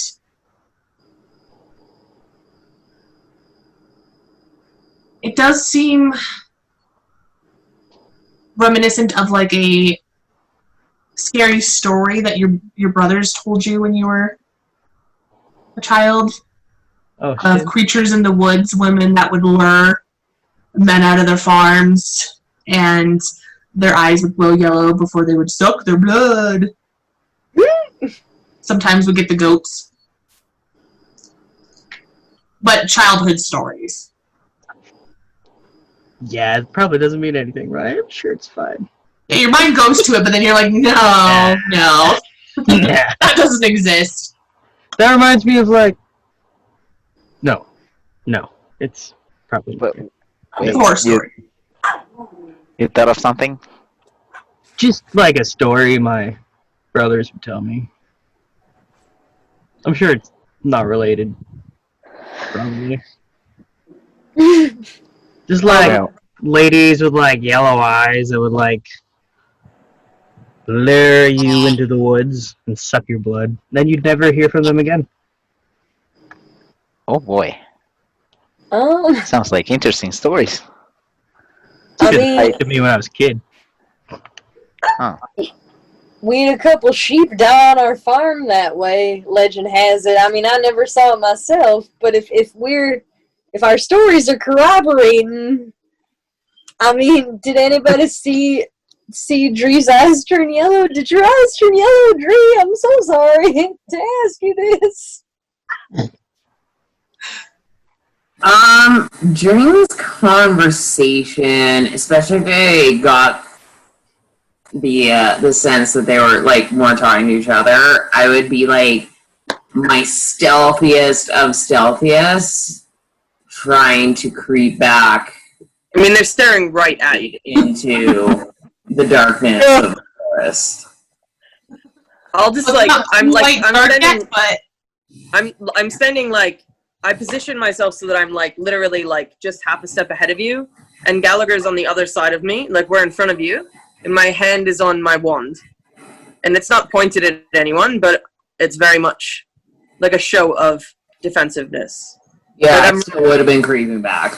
Yeah, but I'm right there, so I would know you were creeping back, and I would tell you to stop.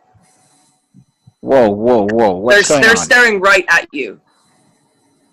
I would Regan, what's up? literally turn around and say, Drianna, just hold on. Let's just figure this out. You don't need to run. No one's gonna hurt you, not with me and Gallagher here. Whoa, who's talking about Run! hurting anybody? Wait. Why would you run? What are you talking about? What's going on, guys? mission of guilt.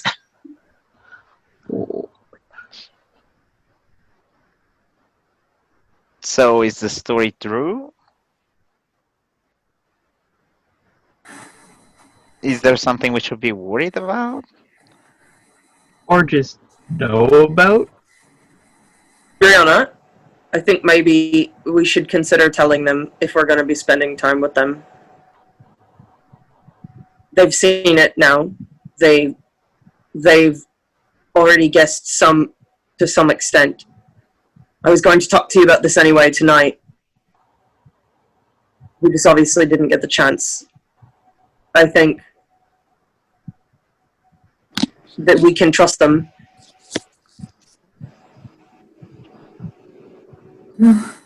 Whatever it is, you can tell us. I mean, you've saved their lives countless times by this time, so In my experience, most people aren't like you, Reagan. You're the first person I've met who didn't run in fear or attempt to kill me.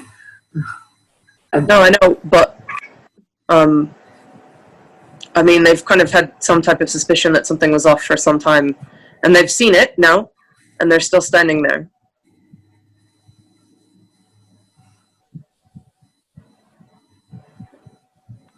And I'll like purposely turn my back to them and just look straight at Dree and just say, I think it's okay. And if it's not, we'll deal with it. We can't hide it from them anymore at this point. They already know. Well, okay. I mean, if you say so, I trust you. But Do you want to tell, or do you want me to? no, she'll almost straighten up a bit and look a little predatory, but she'll be darting her gaze between Aetos and Chares and Harlan. My friend is right. You should know who you're traveling with. You're traveling with a predator. Had I met you, or you, on the road, and I was hungry, things may have turned out quite a bit different. I'm not a good person. I feed off the blood of the living to keep myself alive. So make your choices, as you must. I won't fault you for them. I'm not a good person. I don't know about that. All I know is that I haven't seen you hurt anyone that hadn't already hurt someone else. yeah, exactly. I don't think you're a bad person at all. I mean, I think your nature may be different, but I don't think you have a bad heart. Otherwise, I know many of us, we wouldn't be here. Otherwise, you would have feasted off me when I was unconscious instead of bringing me back. Or me. And my mom had a saying that we don't hate the wolf because it needs to hunt. We just make sure we protect our sheep. You can't, unless you do something that harms an innocent. Make no mistake, I've harmed many, countless innocents. There's a lot of blood on my hands. More to sort of test limits, like I'm not actually trying to attack, but whichever of the three of them that is not Reagan, that's closest to me, I'll sort of like whip up with my claws, having no intention of any damage, but to see if they flinch. Chares is the closest. He's about 20 feet away from you. So yeah, I'll stock up and... Do you think me so innocent now? That depends. Do you have any plans on turning on us? Oh, what? Oh. No. No, you're nice. You're good people. I would never. That's all you've proven to us. I mean, I know I haven't known you for more than a couple of days, but so far you haven't proven that you have any intention to harm any of us. Why will we attack you? I mean, as a hunter, I know not all creatures are out there to get you, even when their nature tells them to. Maybe it's a mother protecting the cubs, or maybe it's something else. There's always two sides of a story. And in my particular position, I would just like to hear yours. And, Like I told you before, I consider you my friend. That hasn't changed. and you don't need to feed up blood to be a predator, right? There's a lot of shitty people out there who probably killed more than you. Oh, if we're being honest, I've killed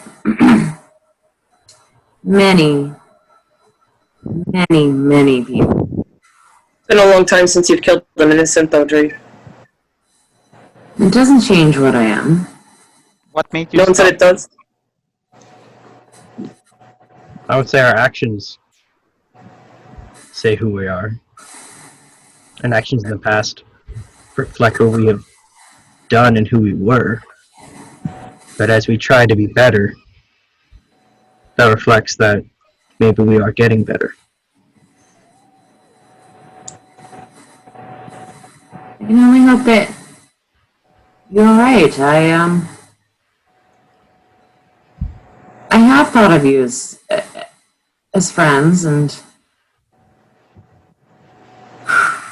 I was terrified you would find out one of my deep dark secrets.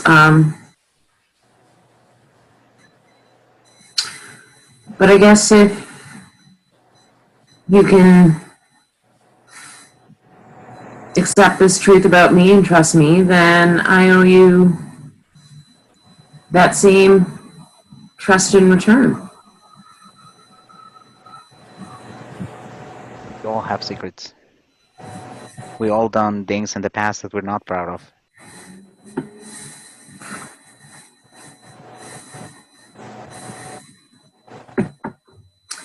Well, I'm sorry I tried to hide this from you. I hope you can understand why.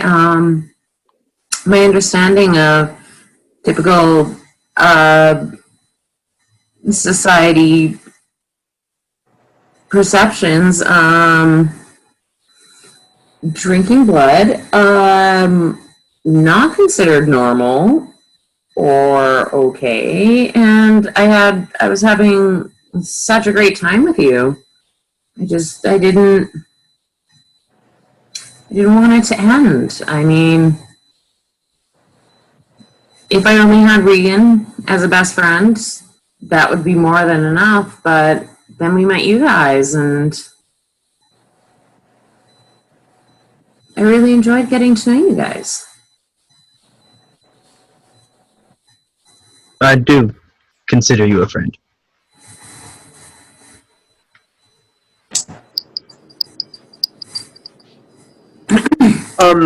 Yeah, there's no need to.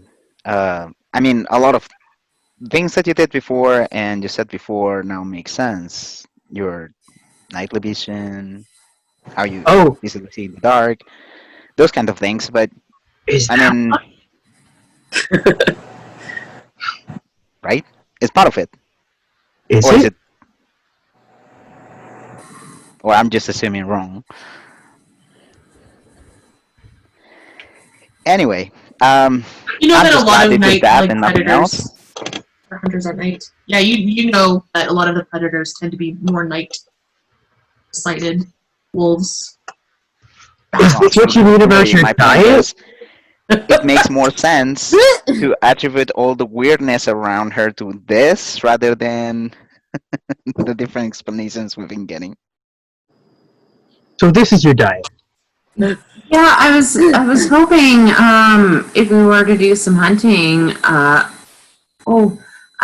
was quite hungry, and I was hoping I could, use the fact that it was night, and apparently none of y'all can see as well as I do, and just do my thing and bring a nice fresh caught kill back for the rest of you. But Oh, that makes so much sense. Oh, I see now. Well, Well, little lady, you don't have to hide from us anymore. I know I haven't known y'all long, but I consider y'all friends, and you helped me get my crocket back, and you seem like a nice lady, and I guess that makes you a little older than 18, which makes me feel less dirty. So, makes sense too. So it's yeah, okay, and I'm we'll find you food. slightly older than I look. It's how old are you? a blood diet. It helps you age well. Rough foods in the digestive tract, they age you before your time. So how old are you? Oh, well, I've spent so much time alone. It's really it's hard to remember. Whoa. Honest. I've been alone for years. I don't know how long it's been. Like 40 or something? 40. Oh. 40. I don't. No, I don't think I've been alone 40 years. Sun goes around and down. Hey guys, I hate to interrupt, but if you're taking what you need from dinner, do you mind if we go back then to the tavern? Maybe leave the hunting trip for tomorrow if you need it. We can help you get Oh, a fresh. yeah. If you Ready? guys wouldn't mind waiting one moment. I was trying to be sneaky, so since y'all know, I'm gonna go Go back ahead. Go ahead. and I'll finish taking what I need.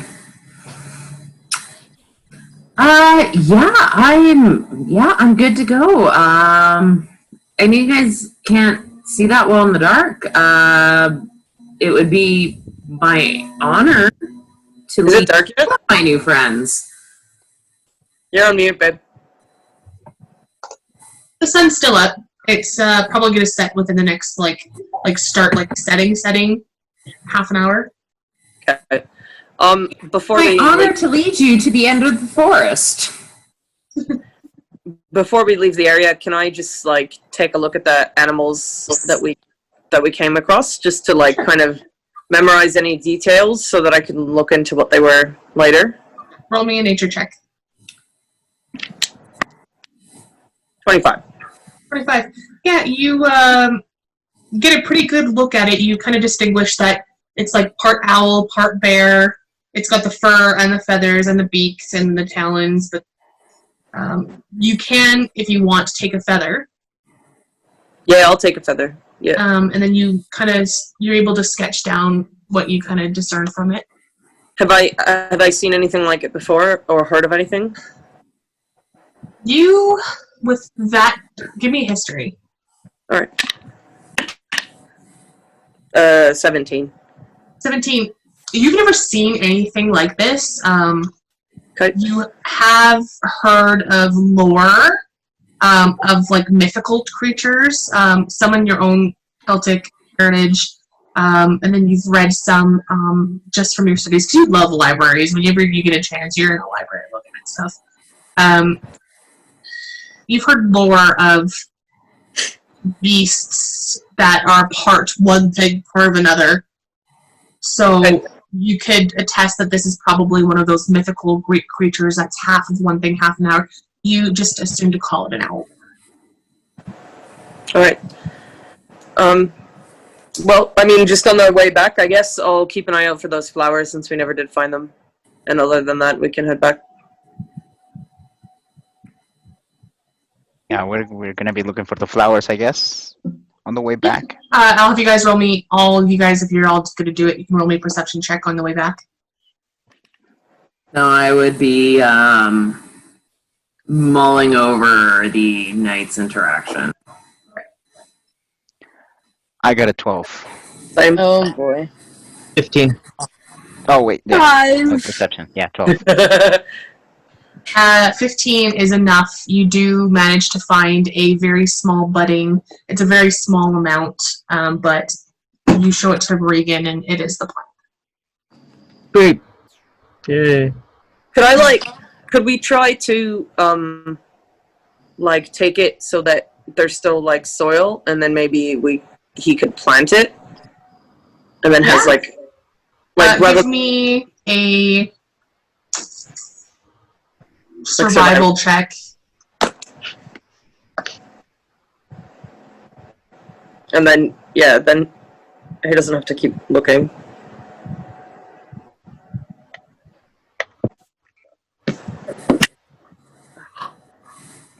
Five. Dice was rolled so well, and then it just shut the bed. Yeah, you know that the roots are very brittle, and they popped off when you pulled them out. All right. Can I try? Yeah. Did I break it already? That tuft, yes, but if you manage to find another one, Aetos can try to harvest it. You don't see any in that area, though. Okay. Keep looking as we walk. Yeah. I'll let you guys do one more roll if you want as you head back to the tavern. Okay, you got a 19 there. Yeah, you find some definitely, Aetos. Probably about 3 plants of it. 3 little tufts, if you want to try I to have harvest. a 9 plus 2 for survival to try and do what Reagan was saying. So 11? Yeah. Yeah, again, you try to be as careful as you can, but unfortunately the roots are very brittle on this, and you don't think that you'd be able to replant it. But at least now you have 4 tufts to give Aetos. Okay, good. Well, hopefully they're common, and we didn't just take everything that was in this forest and completely decimate the population of this plant. But That could happen? yeah, it can. But I mean, Oh. I think it's fine. I think they grow pretty commonly here. Are you sure? It just sounds Hope so so. bad. I hope so. Yeah. Maybe just keep an eye out. Make sure you see them on the way home, and we just won't touch them. Okay. Alright. Oh boy. So you guys are back, but to the tavern just as the sun is dark. It's starting to get busy. People are celebrating. There's already a couple of musicians in the Saucy Seder kind of starting to get their setup going. You can smell the dinner that Quintus has prepared. You do see a Kiba sitting at a table next to Saphis, and Saphis looks grumpy. Oh. And Kiba waves at a bunch of other athletes that are in the tavern. Maybe they know each other for some reason, but you do see your friends. And they greet you. So I turn to Dree and to Chares, and I go I know we said we were going to hunt tonight. I'm not sure about you guys. I'm still feeling a little bit low after our encounter. So can we rain check for, like I said, for tomorrow? Yeah, I think I'm still bleeding.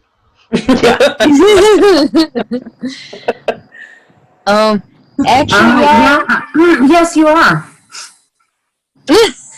Oh, sorry.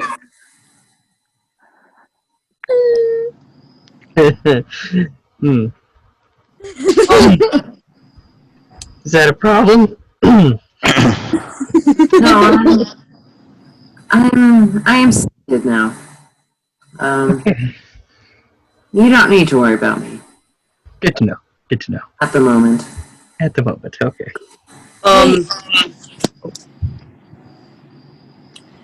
Harlan, I don't know what your plans are, but it was fantastic to meet you, and I know you have to go back to your farm, but Yep, I was actually just gonna make a toast to y'all, and I hold up my drink that I have, because we have drinks because we're drinking dinner. No, we're not drinking dinner. We're eating dinner, and they're fucking drinks. And I say, like, you know, this was only a 3-day weekend that I won from a rodeo, but this has been quite the adventure, and I actually maybe should show up and watch some of the events, and then I gotta get back to my farm. But it's been amazing adventuring with y'all, and I wish you the best of luck on your journey. Well, the best of luck on your trip back. Sorry. Yeah, Reagan. cheers. Cheers. It was real great to have you around. Oh, shucks. It was great meeting all y'all. You showed this little farm boy, you know, a little more about life. A lot more about life. So much more. What direction's your farm at? It's to the northeast. It's somewhere I'll tell you away exactly where. from here. Just in case they can ever encounter you again, it would be a good idea if they know where you were. Right, it'd be cool to know where I live. I mean, if you You are just south of the Strymon River, a few days east of Amphipolis. I'm writing this. Sure. Strymon, east of the Strymon River. East of Amphipolis, just south of the Strymon River. Strymon. Y-M-O-N. Amazing. Alright, so I'm east of Amphipolis and south of the Strymon River. If y'all ever want to meet up with me, I'd be happy to host. I have really nice stables, really fresh hay. Aetos, you know exactly where that is because you are from east of Amphipolis, just southwest of the Strymon River. Oh shit! Yeah. Yeah, that's close to where I was originally from, so Alright, well, that's nice. I kind of know the area. hopefully our paths will cross again one day. I hope so. Yeah. Yes. It was great having you around. I hope you enjoy the games and whatever time you have left you have in the city. Ooh, I'm gonna lean over and give Reagan a very polite kiss on the cheek. Very like Southern gentleman. Just a little peck. It was nice to meet you, Harlan.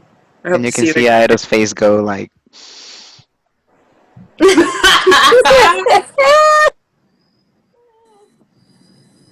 Oh shit. Ours blushes. We'll walk up to Harlan and at a respectful distance, you know, like,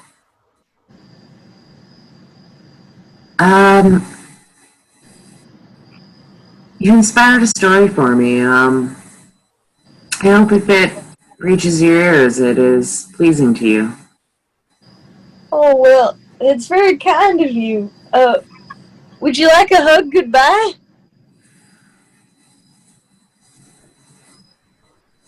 Oh, you would hug one such as me? Well, are you gonna bite me on the neck or? I mean, no, I'm quite full for now.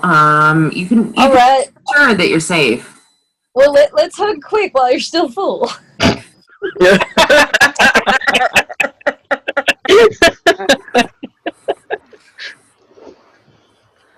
So yeah, I give her a big old hug. Kind of like lift her up in the air a little.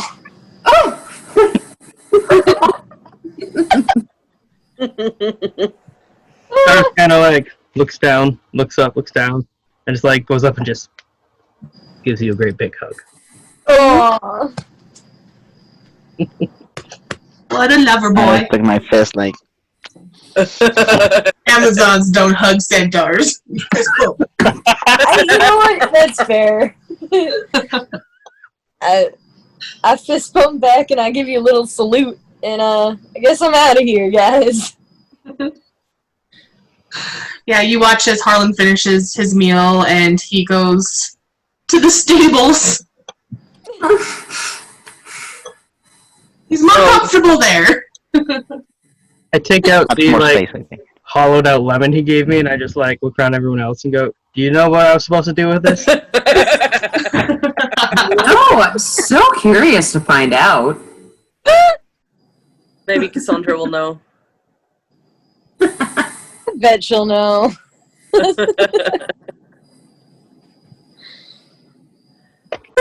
Unless there's anything else anyone wants to do, you guys are welcome to have your long rest. Awesome. I think I'll go straight to my room. Yeah, Reagan, as much as I gained from my night in the tree, I think I'd like to sleep in the bed. You can do your thing down here, but I think, it's been a long day. I think I'm gonna go to bed. Right. I'll come upstairs with you, but I'm gonna spend some time with my spells for now. I'll keep watch for a little bit, just to make sure everything's alright. But I think Lars? we're good. Cars is gonna Any like pleasure? take a few shots. Okay? Yeah, Go to no, I'm Sandra's just room. saying goodbye to Sandra? them and Yeah. bye. Alright, so everyone is enjoying their long rest. We're gonna get this out of the way. You go up to the third floor, and you look for the number on the door to find her room, and you give it a knock, knock, knock, and it opens up to a Cassandra. She opens the door and she says, "About time you showed up. Get in here." And she grabs you as her body forms into Aphrodite and the door shuts behind you. And we will end the session there. Oh my god. Fucking knew it. Like Robin knew it. Dree didn't know it. Robin knew it. Wow. Amazing. Oh my god, that's so great. About time. That's so good. Your Aphrodite is so good. It really was is. one line, but we'll see because I guess we're gonna No, be but starting That's there. enough, little I That was- knew it was. Awesome. Yeah, right away. All right, so our next stream, I know this was like a special episode, kind of airing out of order. So our next one will be exactly a week from today, so September 5th, which is one day after the 25th anniversary of the airing of Xena. So it's going to be a fun one, and we will see Aphrodite once again. And hopefully we should have On and Taylor joining us again. They took some time off, enjoying summer holidays and just life. So we will be back. Michelle, thank you for joining us for these two sessions. Oh, Harlan. My pleasure. And you should have seen it if you stuck around during the break for this episode. You saw that Michelle, as Harlan, is hosting our interview section with the players. So that's going to be a job for Harlan. You'll get to see Michelle a lot more in that role, and hopefully we'll see Harlan again in the campaign soon. Oh, I hope so. Good job, Michelle. You were amazing. Yeah, it was Oh my awesome. god, thank you. It was just fun to play with you guys. Like, I'm really glad. Thank you so much. It was No, awesome. thank you. All right, we'll see everyone back on September 5th for Adventures in the Known World. Good night. When I was a child, I walked around with my hands stretched to my side. And in the front seat, I spread my fingers out when I learned to drive. Well, I was waiting for your hand. I was waiting for you.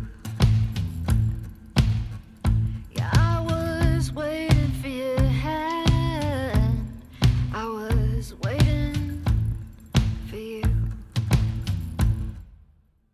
When I was alone, I watched them slip as they sliced into my skin. At that hospital, where the blood poured over my arms and the light shined in. Well, I was waiting for your hand.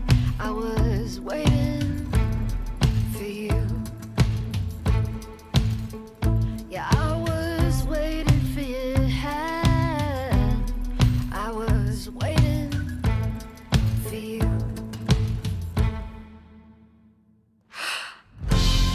I was overjoyed at the hope that you'd walk in out of red light.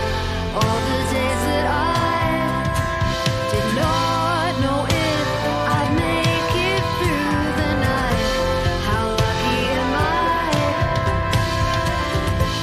to be alive, to love you. How lucky am I to be alive, to love you. Let me go back and tell me I'll survive, and say someday you will find me. Let me go, let me go.